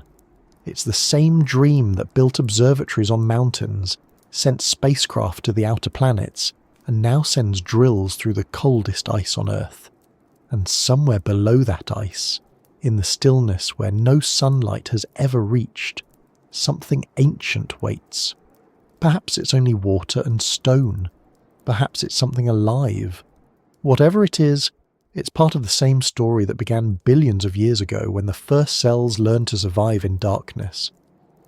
The great drilling dreams are our way of continuing that story, of extending curiosity into places that seem unreachable, of proving that even under the heaviest ice, the desire to know still burns steadily. As the equipment hums and the drills descend, as the generators thrum in the distance and the researchers huddle over their screens, that dream moves closer to reality. The data flows upward, bit by bit, like whispers through miles of frozen silence. And though the work will take years to interpret, everyone involved understands that something significant is happening. The ice is giving up its secrets slowly and carefully to those patient enough to listen. The next challenge will go beyond drilling. It will mean entering those hidden worlds directly, sending machines to swim through their depths and touch their sediments. It will mean seeing, for the first time, the landscape of a lake that has never known light. It will mean asking, finally, the question that has driven all of this effort. What does it mean to find life where none was expected? The answer, whatever it turns out to be, will carry forward into the next journey, the one that leaves this planet altogether and looks outward to the frozen oceans that orbit distant suns. Among the hundreds of hidden lakes beneath Antarctica, one has always stood apart, both for its size and for the mystery surrounding it. Deep below the surface of the eastern ice sheet lies a body of water so vast that it dwarfs almost every other lake on the continent. It has been sealed off from the rest of the world for millions of years, locked in isolation under nearly 4 kilometers of ice. Its name is Lake Vostok, and in many ways it is the beating heart of Antarctica's greatest enigma, a world within a world preserved in silence, waiting for someone to understand it. To imagine the scale of Lake Vostok, it helps to think of a hidden ocean rather than a lake. It stretches more than 250 kilometers in length and up to 80 kilometers wide, covering an area similar to that of Lake Ontario. Its waters reach depths of over 1,000 meters, enough to drown skyscrapers, enough to sustain pressure greater than any human has felt outside of the deep sea. The surface of the lake lies 2 miles below the snow, but its shoreline follows the shape of the mountains buried beneath the ice. Those mountains, now crushed under ancient weight, once stood tall when Antarctica was warm, before glaciers spread across it like a slow tide of time. When the Soviet team first detected the lake in the 1990s, it wasn't through sight, but through sound. Seismic readings and radar reflections revealed an anomaly, an expanse of flat, smooth echoes inconsistent with solid ice or rock. At first, the data seemed almost too uniform, too perfect, as if the instruments were malfunctioning. But repeated surveys confirmed it. What they were seeing was a layer of liquid water, larger and deeper than anyone imagined could exist beneath so much ice. The realization was staggering. A whole ecosystem potentially untouched since before humans existed, preserved like a natural time capsule under unimaginable pressure. Every fact we've learned about Lake Vostok since then has only deepened its mystery. The ice that lies directly above it isn't the same as the layers above. It's clear, glassy, and formed from water that refroze as it rose from the lake. Scientists call it accretion ice, and it's the closest thing we have to a sample from the lake itself. Studying it has revealed hints of salts, organic molecules, and even fragments of DNA. Each of these findings opens a door to new questions. What processes are happening down there? What chemical reactions sustain that water's balance? And could something be living in it, quietly persisting beyond the reach of light? The conditions within Lake Vostok are extreme by any measure. The temperature hovers around -3 degrees Celsius, kept from freezing solid only by the immense pressure above and by geothermal heat below. The oxygen concentration is unusually high, 50 times that of a typical surface lake, produced by the slow dissolution of air trapped in the ice above as it melts. That much oxygen would be toxic to most known life forms, yet extremophiles on Earth have shown time and again that where there is challenge, there is adaptation. Microbes have been found thriving in high oxygen, high pressure environments before, using enzymes and membranes that neutralize the very conditions that would destroy other organisms. For scientists, Lake Vostok represents more than just a geological curiosity. It's a potential mirror of early Earth, and perhaps even a model for life elsewhere in the solar system. The water chemistry, the lack of sunlight, the mineral interactions at its base. All of it resembles the conditions believed to exist beneath the icy crusts of Europa and Enceladus. Studying Vostok might not only reveal how life survives under such constraints, but how it begins. If microbes are living there, cut off for millions of years, then evolution has continued in a sealed experiment of nature's design. Their biology could show us pathways of adaptation we've never seen, even genetic codes that differ slightly from known life on the surface. The attempt to reach this hidden world has been one of the most ambitious and controversial efforts in modern science. For decades, the Russian Antarctic expedition at Vostok Station pursued the goal of drilling into the lake, navigating a maze of technical and ethical challenges. The surface station, perched above the buried lake, sits in one of the coldest places on Earth. Temperatures there routinely drop below -70 degrees Celsius. The atmosphere is so dry that moisture freezes instantly, and the horizon is an unbroken field of white stretching endlessly in every direction. The people who live and work there must contend not only with the cold, but with the psychological effects of isolation, darkness, and monotony. Yet they persist, driven by the dream of reaching what no one has touched before. In 2012, after more than 20 years of drilling, the Russian team finally broke through. The event was both a triumph and a cautionary tale. The technique used, a mechanical drill lubricated with kerosene and freon, was chosen to prevent the borehole from freezing shut, but it carried the risk of contaminating the lake below. When the drill reached the water, the immense pressure caused it to surge upward, filling the borehole with lake water that quickly refroze. That refrozen material, retrieved months later, was the first tangible connection between humanity and the lake's interior. The samples were analysed carefully, and the findings were mixed. Some laboratories detected signs of microbial life, DNA sequences that didn't match known species. Others concluded that these sequences likely came from surface contamination. The debate remains unresolved, but the event changed the course of polar research forever. Despite the controversy, the breakthrough at Vostok proved that reaching subglacial lakes was possible. It showed that the engineering challenges could be overcome, even in the harshest environment on Earth. It also forced scientists to confront the ethical limits of exploration. How do you study something without changing it? How do you observe a pristine ecosystem without corrupting the very data you seek? Those questions now guide every new mission beneath the ice, shaping the technologies of the next generation. The structure of Lake Vostok itself continues to fascinate geophysicists.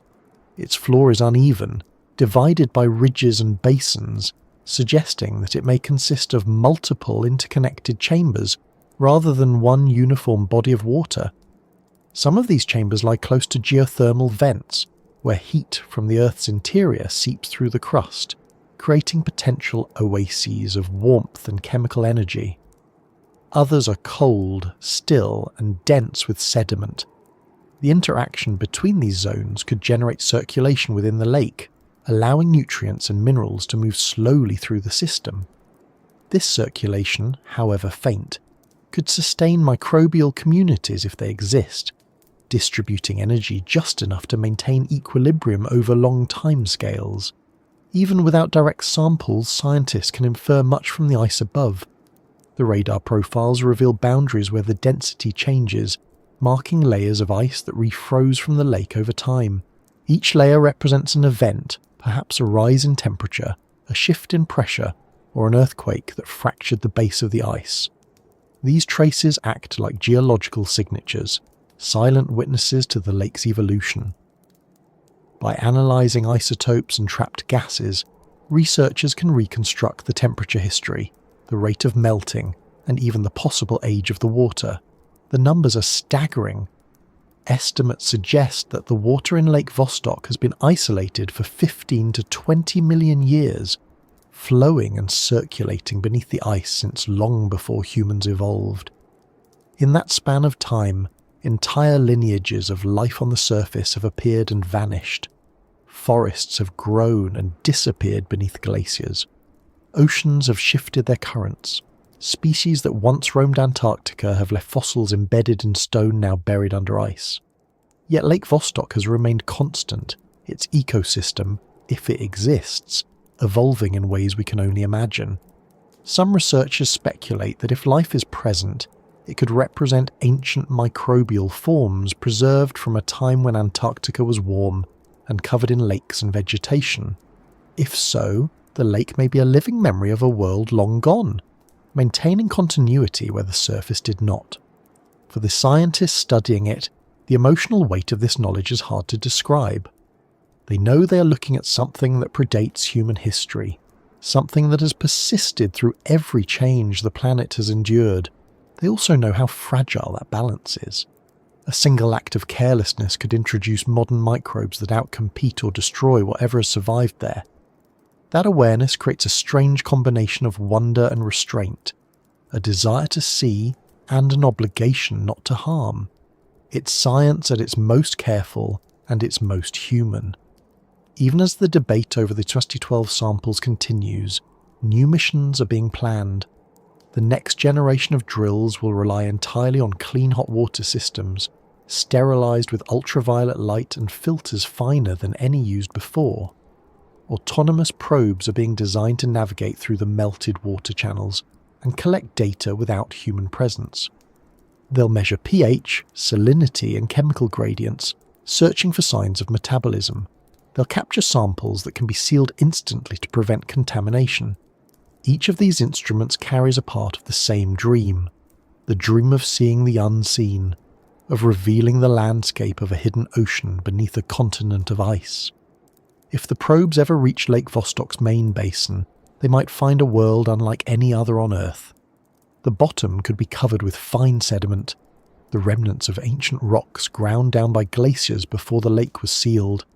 Hydrothermal vents might punctuate the floor, releasing minerals and heat that rise in plumes, creating microclimates in the dark. Chemical reactions between water and rock could provide the nutrients necessary for microbial life. Tiny particles might drift slowly in the current, reflecting the faint light of instruments as they fall through the cold water. The silence would be absolute, yet the place would not be dead. That vision drives everything. The long hours, the frozen fingers, the sleepless nights in the research stations. It's the vision of uncovering a fragment of Earth that has remained untouched since before humanity began to measure time. To stand at the edge of that discovery is to feel the scale of the planet not as a scientist, but as a participant in something ancient. The ice above Lake Vostok isn't just a barrier, it's a membrane separating two realities, the world of light, air and change, and the world of stillness, pressure and endurance. To break through it is to bridge that divide, if only for a moment. Some researchers describe Lake Vostok as Earth's last great wilderness, not because of its size, but because of its purity. It's a place where natural processes have continued undisturbed, where the chemistry of the water might resemble that of the planet's early oceans. Studying it could reveal how ecosystems function when stripped to their simplest elements. It could show us how life organises itself without sunlight, without seasons, without contact with the wider biosphere. In that sense, Lake Vostok is not only a scientific target, but a philosophical one, a test of how deeply we're willing to understand life as it truly is, rather than as we wish it to be, the story of Vostok continues to evolve with each new dataset, each refinement in radar imaging, each core sample that reaches the laboratories thousands of kilometers away. The lake itself remains unseen, its secrets intact, but its influence extends far beyond the ice. It has reshaped how scientists think about isolation, evolution, and resilience. It has inspired engineers to build machines capable of surviving the harshest environments imaginable. It has connected the coldest point on Earth to the outer reaches of the solar system in a single thread of logic and curiosity. And beneath all that, beneath the calculations and protocols and debates, lies something simple, a sense of wonder. It's the same feeling that led explorers across oceans and scientists to peer into microscopes for the first time. The belief that the unknown is worth pursuing, not because it promises reward, but because it exists. Lake Vostok embodies that belief completely. It's the silent reminder that there are still places left on this planet where mystery outweighs knowledge, where patience is the only way forward, and where discovery, when it comes, will not belong to one person or nation, but to everyone who has ever looked at the frozen horizon and wondered what lies beneath. And as the ice above continues to shift, compressing and refreezing, the lake endures. The pressure remains constant. The currents move slowly in the dark. Perhaps something stirs down there, invisible and ancient. Perhaps the water itself carries the memory of life, suspended but not gone. Whatever waits below, it remains untouched for now, a secret held tightly by the cold, as if the planet itself is guarding one of its oldest truths until we are ready to understand it. The research continues, the instruments evolve, and the people who dedicate their lives to this work keep returning to the ice. They know that the real significance of Lake Vostok lies not just in what it may reveal, but in what it represents. The possibility that even in the most unlikely conditions, life and curiosity persist. The secret heart of that hidden lake beats quietly, waiting, as the world above it continues to listen. When the first samples of ice drawn from above Lake Vostok were brought to the surface, they were not crystal clear windows into the unknown.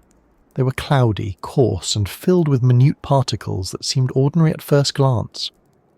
But under microscopes, in sterile laboratories far from the frozen plateau, they began to tell a story, one written not in words but in the faint residues of ancient life. The scientists who studied them were cautious, even skeptical, but they couldn't help feeling the weight of what they might be seeing.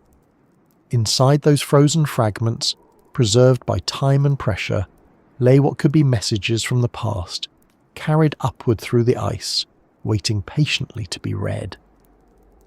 Microbes are the planet's most persistent storytellers. They leave traces everywhere, fossilized, mineralized, trapped in crystals or frozen into glaciers that span ages. In Antarctica, they've been found in layers of ice hundreds of thousands of years old, their genetic material still intact enough to sequence.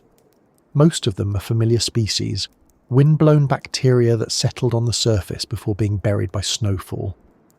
But some, found deep within the accretion ice near Lake Vostok, appear different.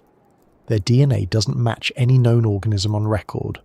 Whether they are contaminants, mutations, or truly unique lineages is a question still being tested. Yet even the possibility that they might be native to the lake, a separate branch of evolution sealed away for millions of years, is enough to change how we think about life's endurance.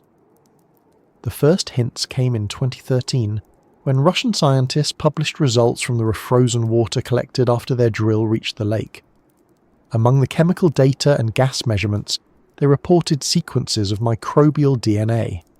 Out of more than 3,000 identified genetic fragments, a handful didn't match any known species. Some were close to familiar families of bacteria, others were more distant, suggesting entirely new forms. The announcement sparked immediate debate. Many argued the samples were too easily contaminated by drilling fluids and surface exposure. Others countered that the data, though incomplete, were consistent with life that had evolved in isolation. The argument hasn't ended, and perhaps it never will until a truly uncontaminated sample reaches the laboratories. But regardless of the outcome, the message was clear. Something down there was chemically active, and the water beneath the ice was far from inert. To understand what these microbial traces represent, it helps to consider what survival means in such an environment. The temperatures are near freezing, the pressure immense, and the nutrients scarce. There is no sunlight to drive photosynthesis, no constant supply of organic matter. Yet even under those conditions, energy still flows, though faintly. Chemical gradients between the lake water and the sediments below create potential sources of energy. Minerals leach from the bedrock, iron, manganese, sulfur, and react with dissolved gases. In the presence of water, those reactions can produce compounds that microbes use to sustain metabolism. On the surface, these processes are almost invisible. In the depths, they may be the foundation of an entire unseen biosphere. If any microorganisms truly live within Lake Vostok, their existence would redefine what we mean by isolation. For more than 15 million years, the lake has been cut off from sunlight, air, and contact with the rest of Earth's biosphere. If microbes have persisted there, they've done so by evolving mechanisms that no surface organism needs. They might metabolize hydrogen from geothermal reactions, or oxidize metals leaching from the rock. They might use oxygen in small, controlled bursts, buffered by enzymes that protect them from toxicity. Some could even survive by entering dormant states, waiting for centuries between cycles of activity. In that sense, the microbes of Vostok, if they exist, are not just alive. They are part of a rhythm of survival, almost beyond comprehension. The search for these frozen messengers isn't limited to Vostok. Samples from other subglacial environments have provided their own clues. In Lake Willans, microbes have been found actively cycling carbon and nitrogen, transforming simple molecules into energy. In the nearby Mercer subglacial lake, researchers retrieved living communities thriving under 0.5 kilometre of ice. The diversity in these samples is astonishing. Hundreds of species, some related to marine bacteria, others completely unknown. If such life exists in shallow, younger lakes, then the deeper, older systems like Vostok are even more tantalizing. The pattern that emerges is consistent. Wherever liquid water persists under the ice, traces of biology appear. It's tempting to see these findings as proof of life's inevitability, but the scientists closest to the work are careful. They speak not of proof, but of signals, patterns that require patience to interpret.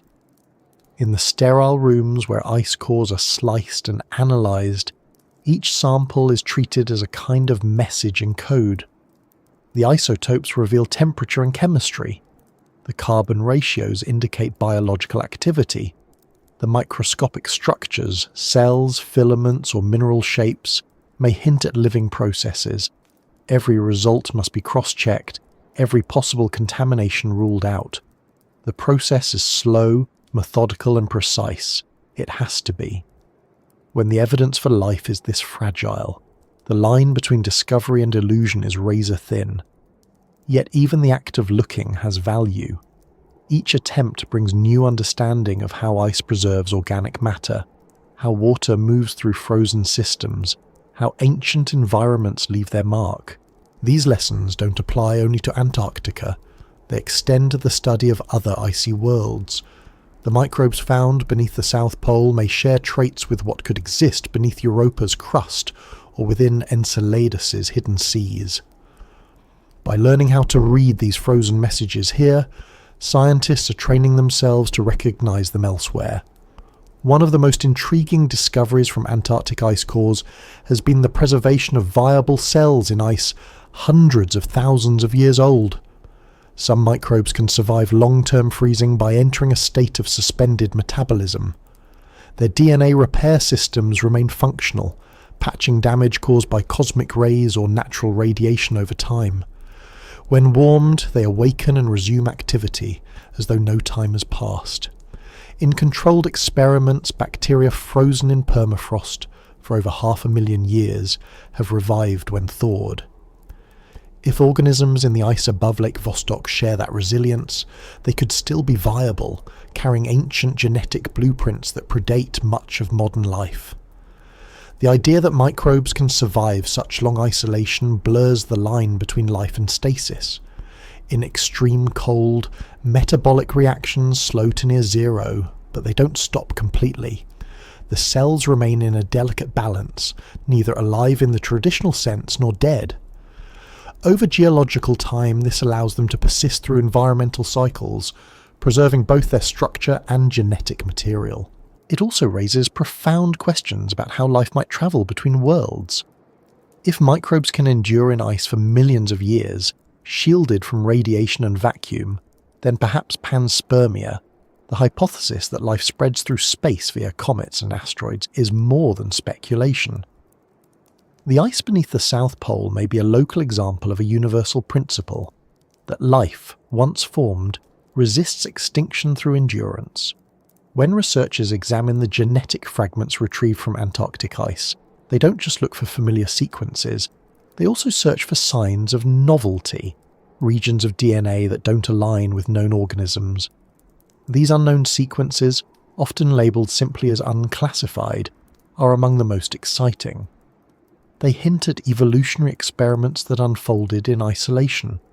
Some may represent entirely new species, others could be ancient variants of existing ones. In either case, they expand the boundaries of biology.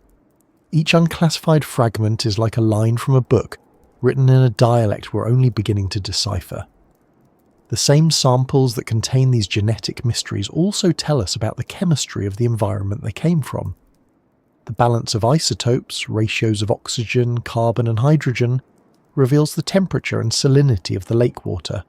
Traces of methane, carbon dioxide and ammonia point toward ongoing chemical reactions. Some of these reactions could be biological, others purely geochemical. Distinguishing between the two is one of the most challenging tasks in the study of subglacial ecosystems. Even a small anomaly, a certain pattern in isotopic ratios or a specific compound in unexpected proportions, can suggest metabolism, but proving it requires a level of certainty rarely attainable in such remote conditions. The scientists who dedicate themselves to this work know that absolute certainty may never come. The goal, however, isn't always to find life outright. It's to understand what the limits of life could be, where chemistry ends and biology begins. Every frozen microbe, every molecule trapped in ice becomes a clue to that threshold. The research forces a re-evaluation of what defines alive. When a microbe can remain dormant for 1 million years and still revive, when it can survive pressure that would crush most cells, when it can metabolize metals instead of oxygen, the categories we use to describe life begin to blur. It becomes less about activity and more about potential, the ability to restart, to persist, to endure. In some of the samples from Vostok's accretion ice, scientists have found complex organic molecules, amino acids, lipids and simple carbohydrates. These are not life themselves, but they are its building blocks. Their presence suggests that the chemistry of the lake could support biological activity, even if no living cells are detected. They also serve as markers for how organic compounds behave under extreme conditions. Understanding how these molecules form, degrade and survive under ice helps researchers model similar processes on other planets. Mars, for example, still holds large reserves of subsurface ice, and the discovery of organic compounds there has sparked speculation about microbial life. By studying the messages written in Antarctica's ice, we learn how to interpret those signals from afar. The techniques used to analyse these frozen samples grow more sophisticated each year. Advanced sequencing technologies can detect even trace amounts of DNA, distinguishing genuine ancient material from modern contamination. Mass spectrometry can identify molecules in parts per trillion, revealing subtle chemical fingerprints. Cryo-electron microscopy can visualize structures at the nanoscale, capturing the shape of potential cells or biofilms embedded in ice. These tools turn what was once speculation into measurable data. They allow scientists to read the faintest messages left by microbes that may have lived and died before the first humans walked the Earth. Every discovery deepens the sense that Antarctica's ice is not merely frozen water, but an archive of life. Each layer records not only climate but biology, a cumulative memory of microbial activity stretching back through time. The air bubbles trapped in ancient layers tell us how the atmosphere once was. The organic residues tell us who lived there and perhaps how they adapted. Together they form a kind of conversation between Earth's living systems, carried forward molecule by molecule. For those who work in this field, there's a quiet respect for the enormity of that record. The scientists know that what they hold in their hands is more than data. It's evidence of continuity, proof that life, once begun, persists in forms both visible and invisible. The microbes frozen beneath Antarctica may never evolve into anything larger, but their significance lies not in their scale, but in their persistence. They remind us that survival isn't about dominance or complexity. It's about endurance in silence, the ability to keep existing in conditions that seem impossible. When viewed from that perspective, the ice beneath the South Pole becomes less a barrier and more a kind of memory system for the planet. It holds stories that reach back to epochs long vanished, when the continents were joined, when forests grew where glaciers now stand. The microbial remnants preserved in its depths are the echoes of those eras, chemical whispers left behind by lives too small to see but too important to forget. Each new analysis of these samples carries both scientific rigour and human anticipation. There's an awareness that at any moment, one of those sequences or chemical ratios could reveal something unprecedented, a signal that confirms the existence of a truly isolated biosphere. If that day comes, it will not just be a discovery of life beneath the ice, it will be a discovery of connection between past and present, between Earth and the cosmos, between what we think of as separate worlds. For now, the messages remain faint, carried upward through ice like memories surfacing from a dream. The data continues to accumulate, and the interpretations evolve. The picture of life beneath the Antarctic ice grows sharper with each study, yet still incomplete, still waiting for the next layer of clarity. The microbes, if they are there, continue their patient existence, indifferent to the curiosity above them. They drift in water that has not seen the sky in millions of years, sending chemical signals that rise slowly, molecule by molecule, toward a world finally ready to listen. The story of these frozen messages doesn't end with their discovery. It flows naturally into the next understanding, what they mean, not just for the past of this planet, but for the present of our own species. Because within the smallest cells preserved in the cold lies a reflection of ourselves, our persistence, our fragility, and our endless search for meaning in the silence of the unknown. The samples drawn from beneath the ice do more than hint at what might live in the darkness. They serve as mirrors, reflecting back pieces of Earth's own history, fragments of what the planet once was before it became the place we know.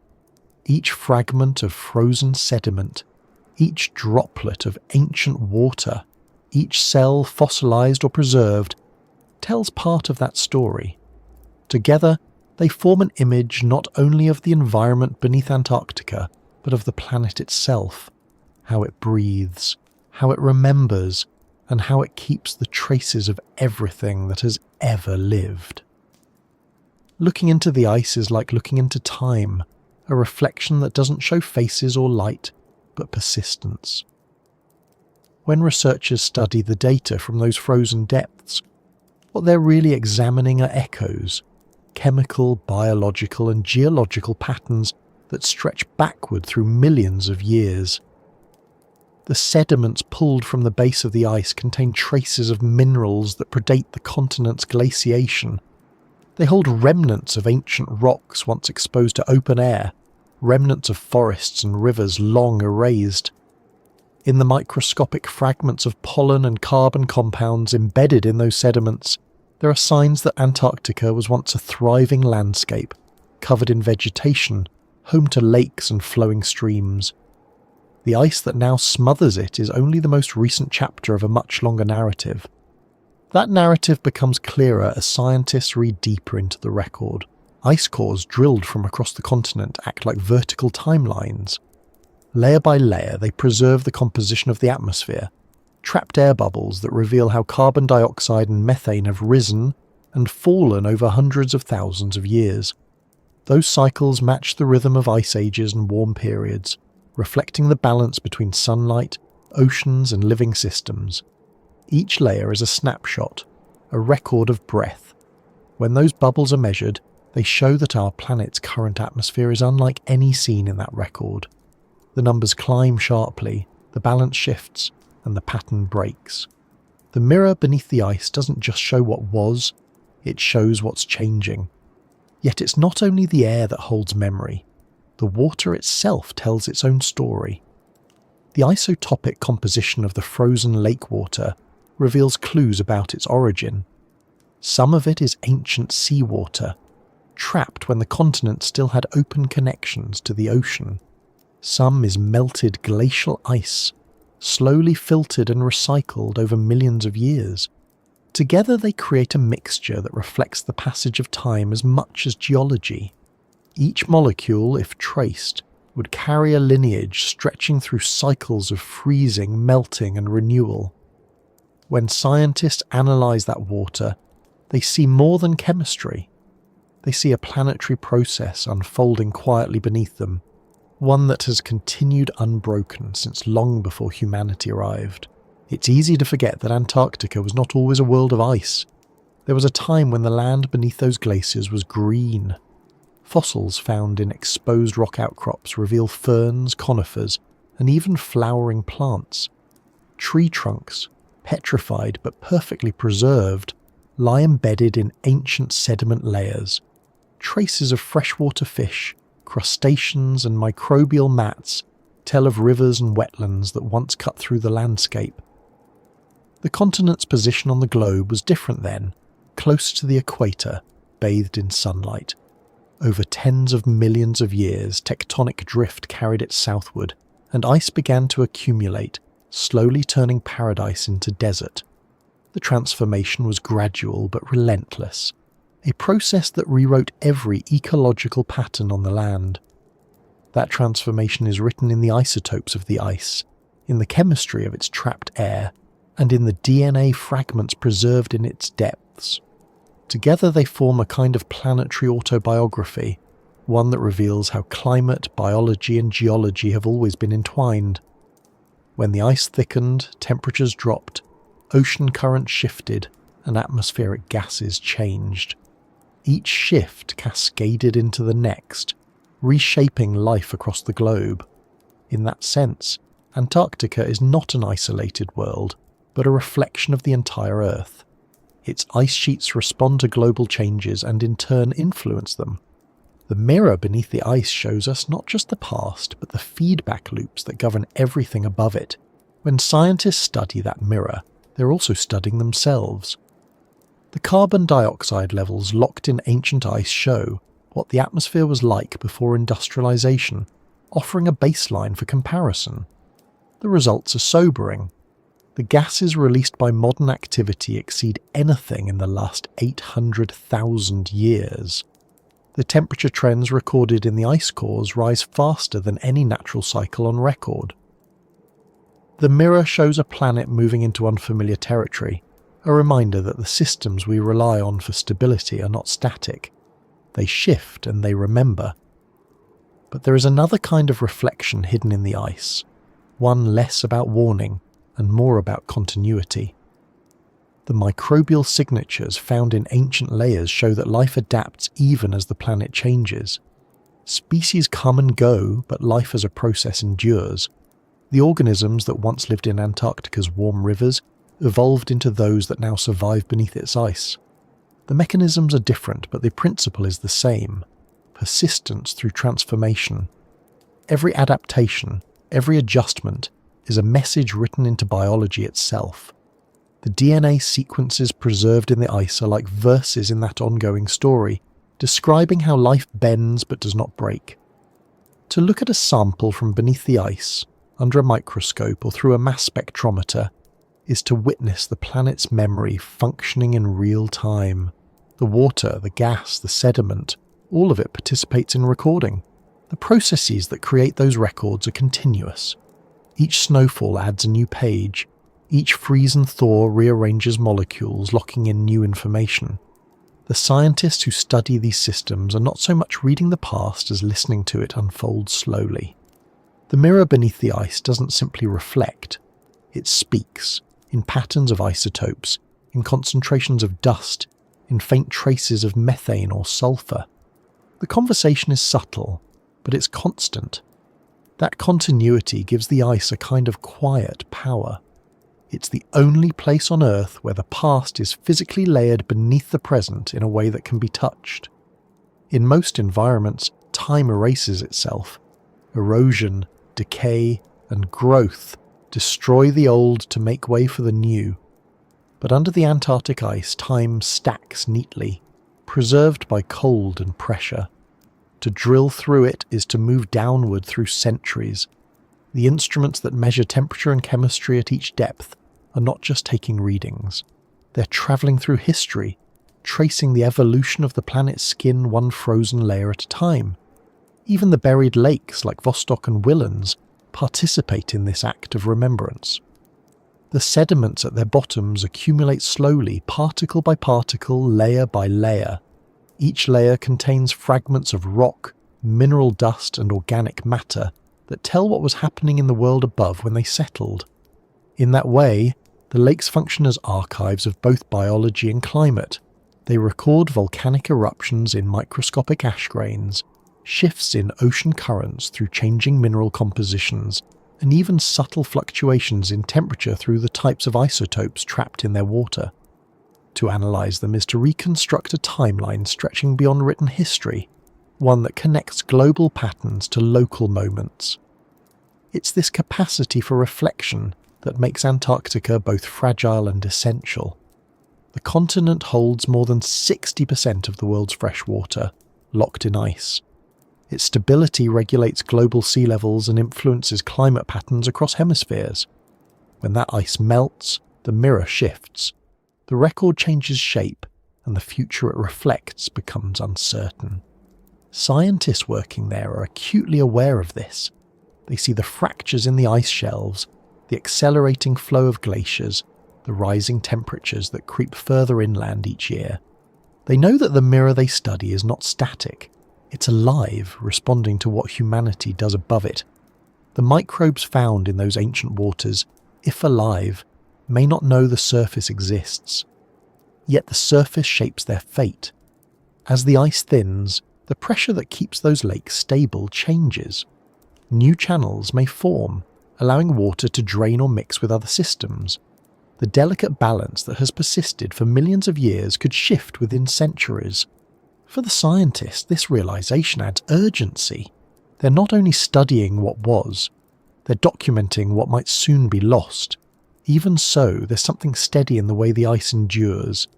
The deeper layers remain insulated from the rapid changes above. Down there, the temperatures are constant. The process is slow. That slowness is part of the planet's resilience. It ensures that not everything changes at once, that somewhere in the depths, memory persists even as the surface evolves. The microbes trapped in ice, the sediments sealed away, the gases preserved in bubbles, all of them serve as anchors in a world that constantly transforms.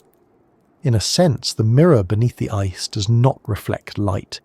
It reflects endurance. It shows that life and planet are inseparable, that each influences the other in a continuous feedback of adaptation. When volcanic eruptions darkened the skies millions of years ago, microorganisms adjusted their metabolism to survive. When the planet warmed and melted ice into rivers, life followed the water. When the ice returned, life retreated into the spaces beneath it. That cycle continues today, unseen but unbroken. The reflection in the ice is not a snapshot. It's a living motion slowed by cold.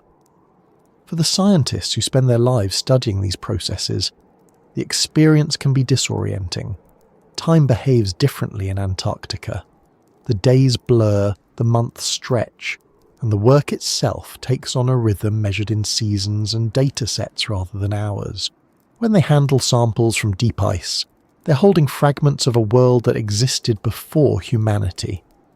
To know that the air trapped inside those bubbles once filled the lungs of creatures long extinct is to feel connected to something vast and continuous. The planet becomes less a place and more a process, an ongoing exchange between ice, water, rock, and life. How that understanding is what drives so many of them to return year after year despite the cold and isolation. They're not just collecting data. They're piecing together a mirror large enough to show where we've come from and where we might be headed.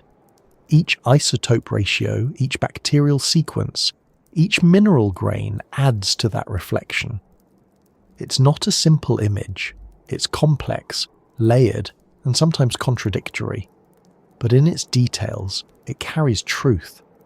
And within that truth lies a reminder of how small we are in comparison to the systems that sustain us. The mirror beneath the ice doesn't offer comfort. It offers perspective. It shows how the planet changes with or without our consent, how life adapts long after our species is gone, how the processes that began billions of years ago continue regardless of our understanding. For some, that realization feels humbling. For others, it feels freeing. In either case, it deepens the connection between the observer and the observed. The work of interpreting this mirror never really ends. As technology improves, new measurements reveal details that older ones missed. The picture becomes clearer, but the mystery remains. The ice continues to record, the microbes continue to drift, the gases remain sealed, waiting for the next drill to release them. The reflection grows with time, more intricate, more revealing, never complete. The scientists know that the mirror beneath the ice is not there to give answers, it's there to teach patience. The planet's story unfolds slowly, and understanding it requires the same quiet persistence that allows life to endure in the dark. The frozen layers beneath Antarctica don't speak in words, but their message is unmistakable.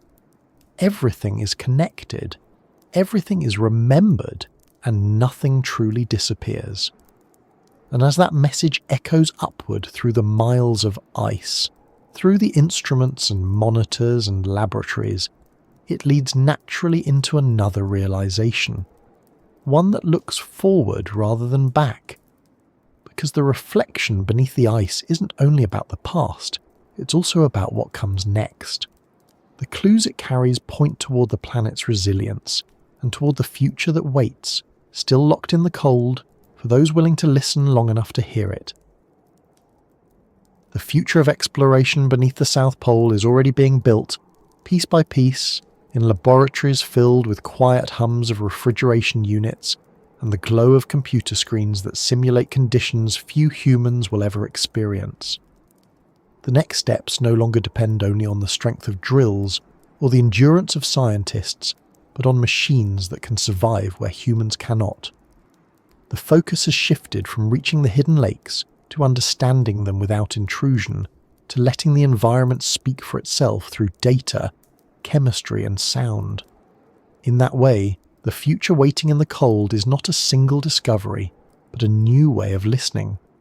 Every mission that has reached beneath the ice so far has left behind lessons. The early drilling efforts proved the technical challenge. Later missions revealed the fragility of the ecosystems they sought to study.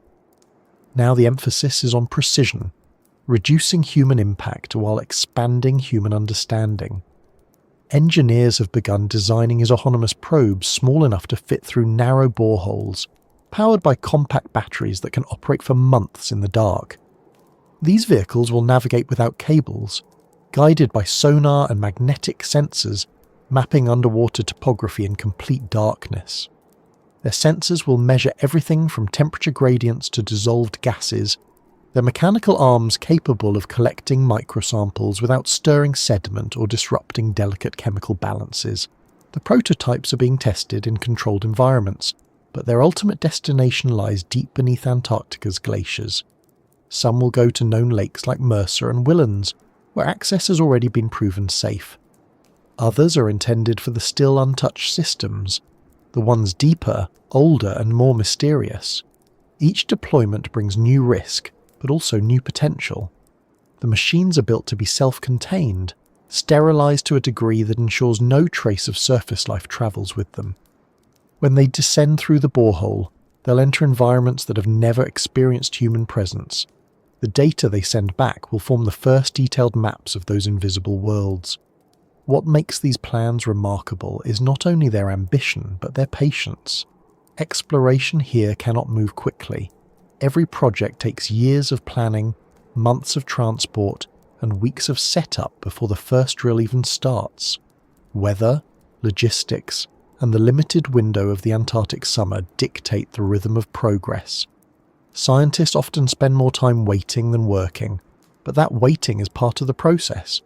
It reflects a shift in mindset, from conquering to understanding, from reaching to preserving. The future of polar research depends as much on restraint as on curiosity. Parallel to the work beneath the ice, other teams are looking outward. Space agencies are watching Antarctica closely, not just for its climate data, but for what it teaches about exploration beyond Earth. The technology developed for clean drilling and sample retrieval is being adapted for missions to icy moons. The autonomous vehicles designed for subglacial lakes are prototypes for the probes that might one day descend into the oceans of Europa or Enceladus. The instruments calibrated to detect faint signs of metabolism under Antarctic ice are being refined for use in extraterrestrial conditions. Each new technique tested here becomes a rehearsal for future missions that will travel millions of kilometers away. There's a growing sense among the scientists that the discoveries beneath the South Pole will prepare humanity for its next great step outward. The lessons learned about contamination, precision, and patience are directly transferable to the search for life beyond Earth.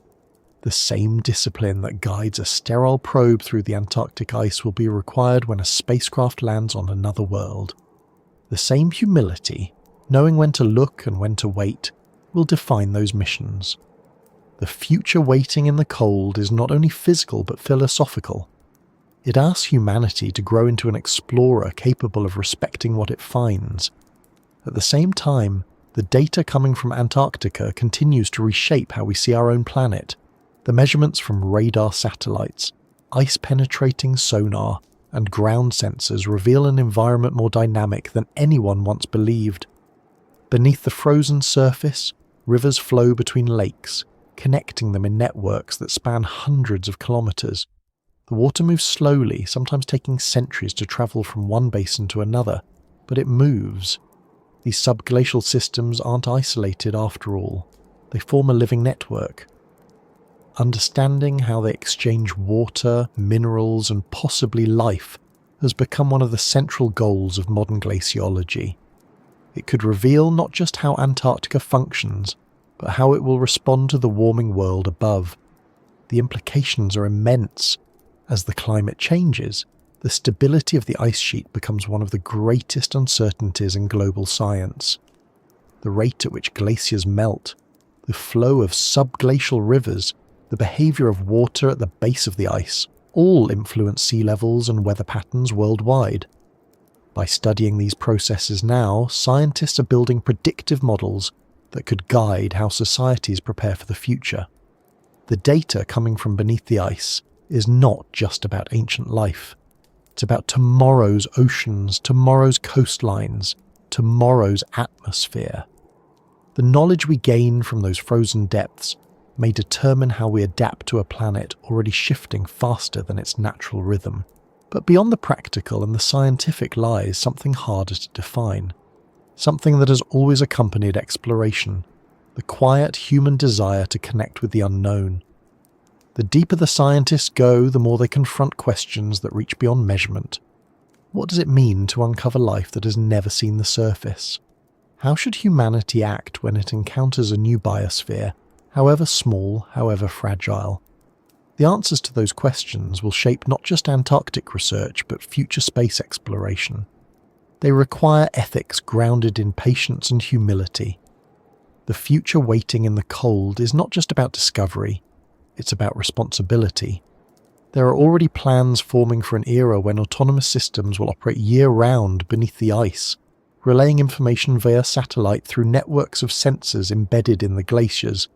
Each node will record temperature, vibration, and chemistry in real time, transmitting continuous streams of data. The continent, once known for silence and isolation, will become one of the most carefully monitored environments on Earth. Yet despite the influx of technology, the goal remains the same: to understand without disturbing, to observe without altering. Some researchers are beginning to think even further ahead. They imagine drilling methods that rely on heat from focused lasers, or acoustic waves that melt and refreeze ice without leaving any chemical trace. They envision fleets of miniature robotic swarms that can disperse through subglacial channels, mapping and sampling as they move, communicating with one another through low-frequency signals. They talk about long-term observatories beneath the ice, sealed systems that could watch a single lake for decades, recording every change. These ideas may sound ambitious, but so did the first plans to reach Lake Vostok. Every impossible concept begins as imagination. The Antarctic ice has a way of turning imagination into engineering. At the same time, the human aspect of exploration remains irreplaceable. No machine can fully capture what it feels like to stand on the ice, to hear the wind echo across miles of emptiness, to know that beneath your feet lies an entire unseen world.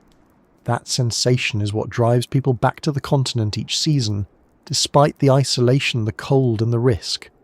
The scientists, engineers, and support crews who live there for months at a time are part of a lineage of exploration that stretches back centuries.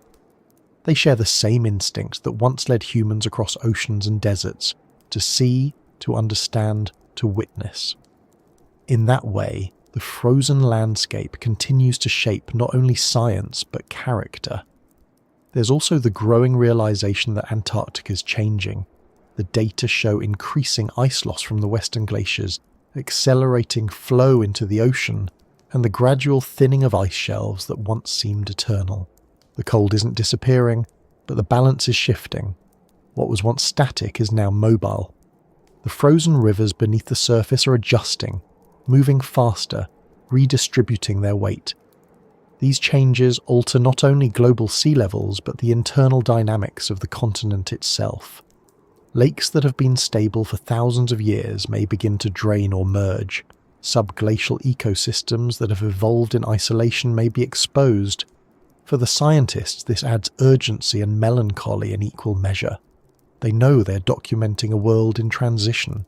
The future they work toward is not one of conquest, but of preservation. The techniques developed to explore Antarctica are becoming templates for studying fragile environments everywhere.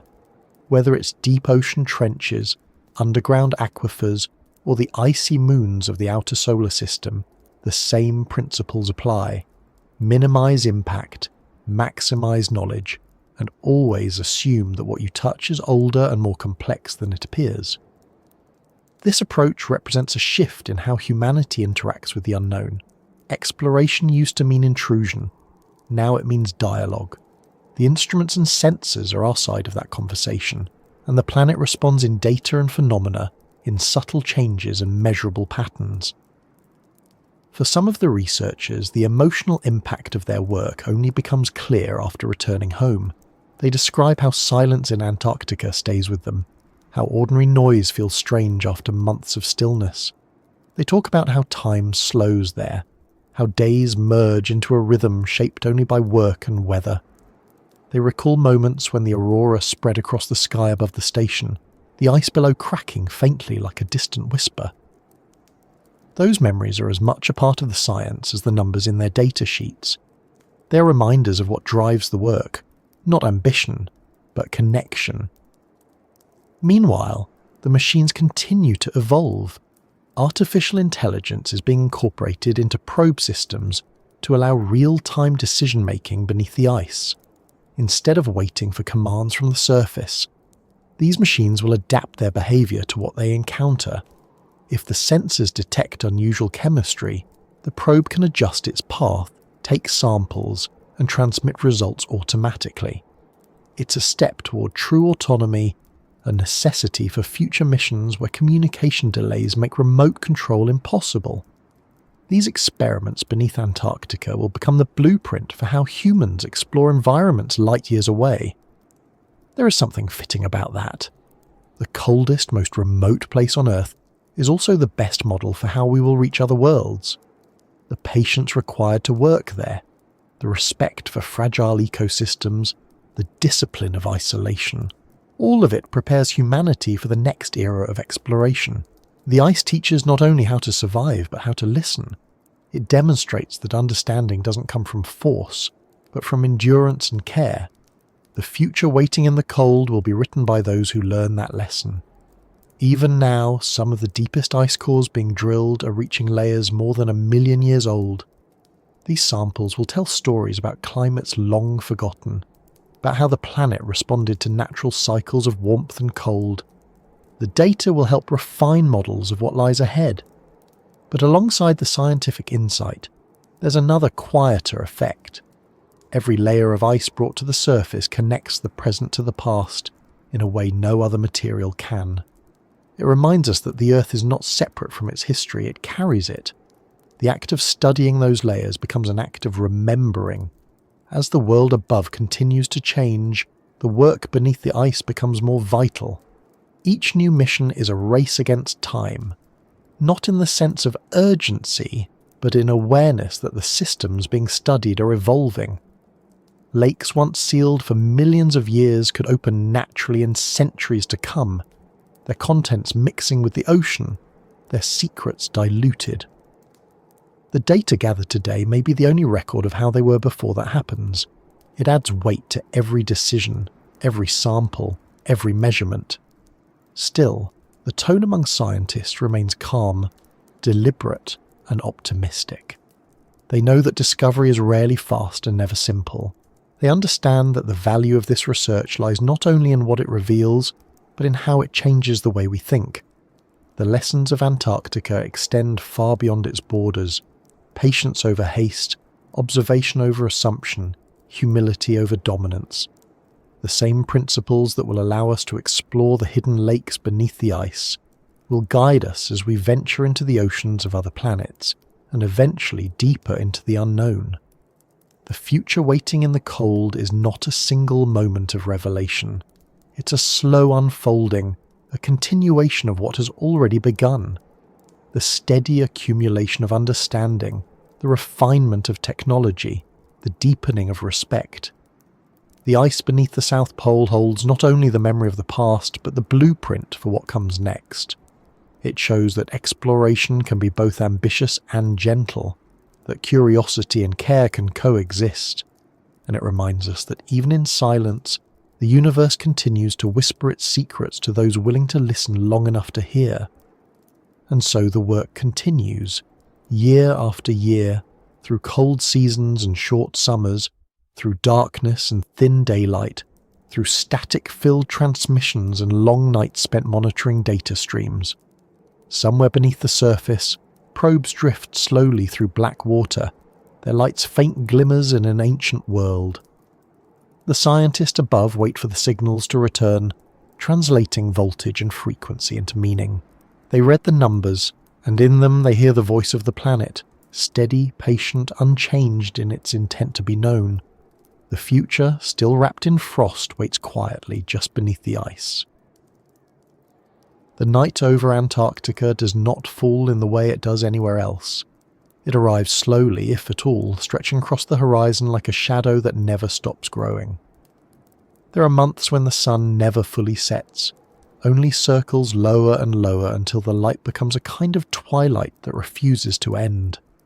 Then there are months when it disappears completely, leaving the continent in an unbroken darkness that hums with wind and the quiet groan of ice shifting beneath its own weight.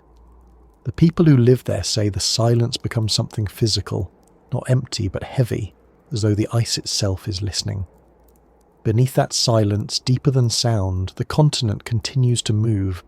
It creaks and flows, grinding forward by centimetres a year. And far below, under all that pressure, the lakes and rivers still breathe in slow, invisible cycles, carrying the memory of ancient life beneath the frozen surface of the world. The quiet beneath our feet is not just stillness, it's activity that happens too slowly for us to feel. Ice crystals align and shift. Microscopic fractures close. The immense weight of the ice sheet presses against the crust, bending it, reshaping it, driving water through channels no wider than a hand. Each droplet moves with purpose, obeying physics that never stop, even when the human world above sleeps. To stand on that surface, even for a moment, is to stand above motion so vast it becomes imperceptible. It's the kind of movement that defines deep time, the pace at which planets change and evolve. For the researchers who spend their lives studying this hidden continent, the awareness of that quiet becomes constant. They walk across the ice, knowing that miles below them, entire systems are alive in their own slow way. They imagine the pressure melting the bottom of the glaciers, the water collecting into pockets and rivers, the faint chemical exchanges that might still sustain life. They know that every vibration they feel through their boots is a piece of that movement, a message from the ice itself. It's not dramatic, not something that demands attention, but it is continuous. It has been happening for millions of years and will continue long after the footprints above are gone. Inside the research stations, time feels disconnected from the rest of the world. The light never changes enough to mark a proper day. Clocks exist, but they lose meaning. People learn to live by routine instead of sunlight, measuring progress in samples taken, data logged, or transmissions received. Outside, the temperature hovers far below freezing, even on what counts as a good day. The wind lifts snow in slow spirals that vanish almost as soon as they appear. Every sound seems to travel too far and then vanish all at once, swallowed by the air. The only constants are the sound of generators, the crunch of boots, and the steady rhythm of breath in masks that freeze with condensation.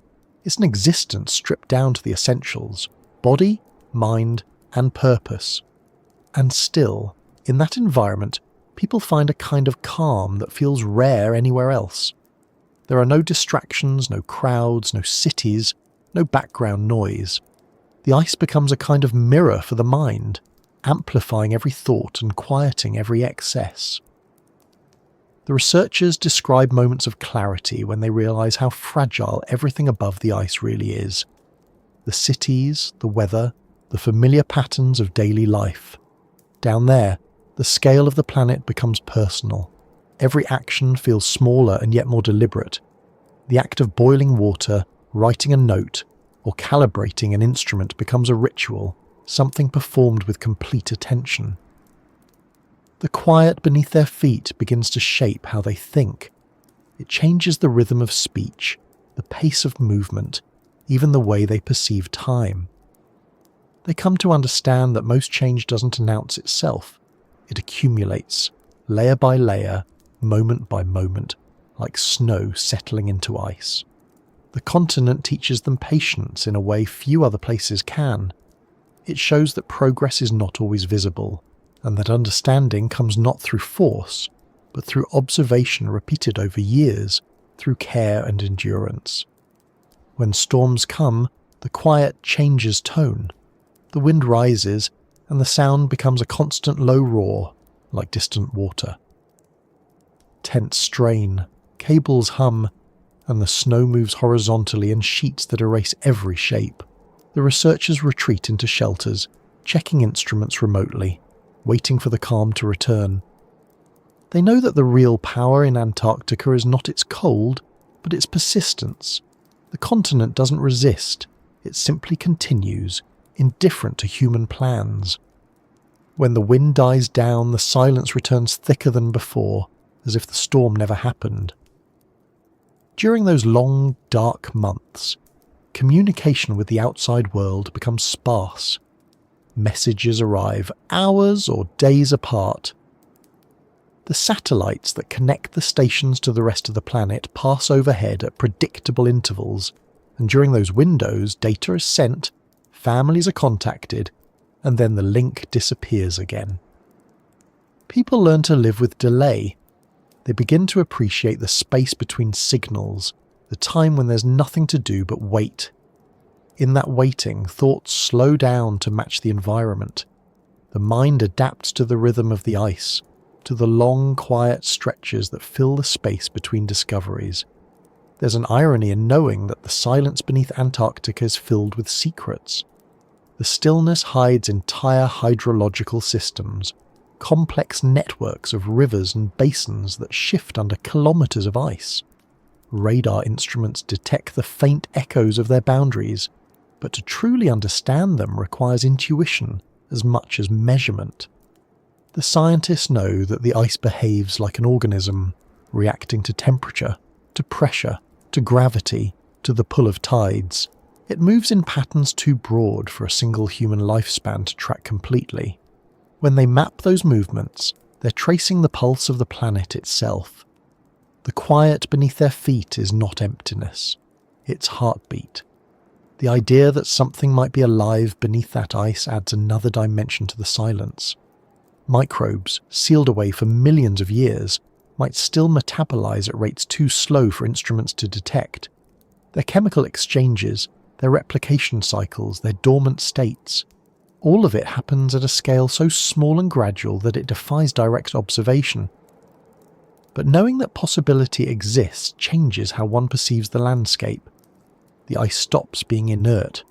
It becomes a living archive, a biological continuum that spans time instead of space. Every molecule of water, every trapped cell, every mineral boundary is part of an ongoing process that began long before us. In the laboratories back home, when the samples finally arrive, the quiet persists in a different form. Scientists work behind sealed doors, listening to the hum of filtration systems and the click of instruments. They slice thin sections of ice under sterile conditions, examining them through microscopes or extracting the gases for analysis. The air smells faintly of cold and metal.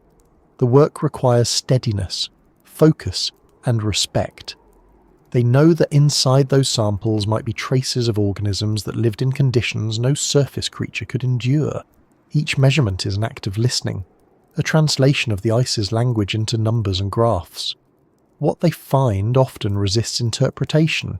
Some samples show faint organic signals, some reveal isotopic ratios that suggest chemical reactions, and others remain completely inert. Each result adds to the mosaic of understanding. The data goes into databases, papers, and conferences, but its deeper impact lies elsewhere, in the slow realization that the planet's story is far older, far quieter, and far more intricate than we can imagine. The ice does not reveal everything, but what it does share always leads to more questions. Among the researchers, there's an unspoken recognition that the real discoveries may not happen in their lifetimes. The data collected now will be reanalyzed by future generations with instruments not yet built. The samples will be stored in frozen archives, preserved for decades, waiting for the right technology to read them fully. It's science stretched across time, a relay between generations. Each person adds their layer of effort, then passes it forward, just as the snow layers into ice. There's a humility in that process, a quiet acceptance that some answers require more than one life to reach. The landscape reinforces that humility. Outside, even the simplest sights carry weight. A frozen ridge catching low sunlight, a line of mountains half buried in snow, the glint of ice crystals suspended in still air. These moments become reminders of scale. The human figures on the surface are temporary, small against the horizon, yet they are part of the same system they study, living within it rather than above it. The ice doesn't distinguish between observer and observed. It holds everything equally, recording it all with the same patience. In that awareness, many find comfort. The quiet beneath their feet becomes not isolation, but connection. It links them to every living thing that has ever existed, every cycle of water and air that has passed through the planet's systems. The molecules they breathe may once have circulated through ancient lakes beneath the ice, or through the atmosphere above tropical forests millions of years ago. Nothing in the Earth system is ever truly lost. It only changes form. The ice, by freezing that motion in place, allows us to see the continuity hidden within change. As the seasons shift and the researchers prepare to leave, the silence begins to feel heavier. The instruments are packed, the data secured, and the flight scheduled to carry them back to sunlight and noise. But even as they leave, part of their focus remains below, buried under kilometers of frozen time. They know that the instruments they leave behind will continue to record, that the data will keep flowing, that the continent will go on moving without them. The quiet beneath their feet becomes the quiet they carry within. For those who return home, the adjustment feels strange. Streets seem loud, colours too bright, time too fast. The sounds of traffic and voices feel distant, unreal, like echoes from another world. The calm they found in the ice doesn't vanish. It lingers. It reshapes how they perceive everything else.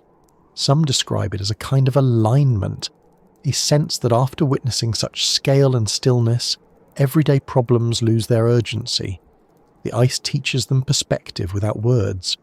The data they bring back feeds into models that will predict sea level rise, climate change, and the behaviour of the ice sheet. It will inform policies, shape understanding, and inspire new generations of scientists. But beyond the numbers lies something more intangible, the sense that we are, in every measurable way, connected to the stillness beneath us. The deep ice does not separate us from the planet, it binds us to it. It's the base upon which all life moves. Even now, as the cold remains and the work continues, the silence endures. Beneath the ice, the lakes stay sealed. The rivers keep flowing in darkness. The microbes, if they exist, continue their slow, patient existence. Nothing in that world seeks attention. It all moves according to forces older than memory. And above, the wind continues to move snow across the surface, reshaping patterns that will vanish by morning. The connection between those two layers, the frozen stillness below and the constant motion above, defines Antarctica's essence. One world watching, one world waiting. In moments of rare calm, when the air stills and the horizon glows with faint colour, it's possible to imagine that the ice itself is breathing. The pressure changes imperceptibly, the snow settles, and the sound of the wind fades until only the faint crack of ice expansion remains. That sound, almost too soft to hear, feels like the continent speaking in its own language, a reminder that stillness and motion are not opposites, but parts of the same rhythm.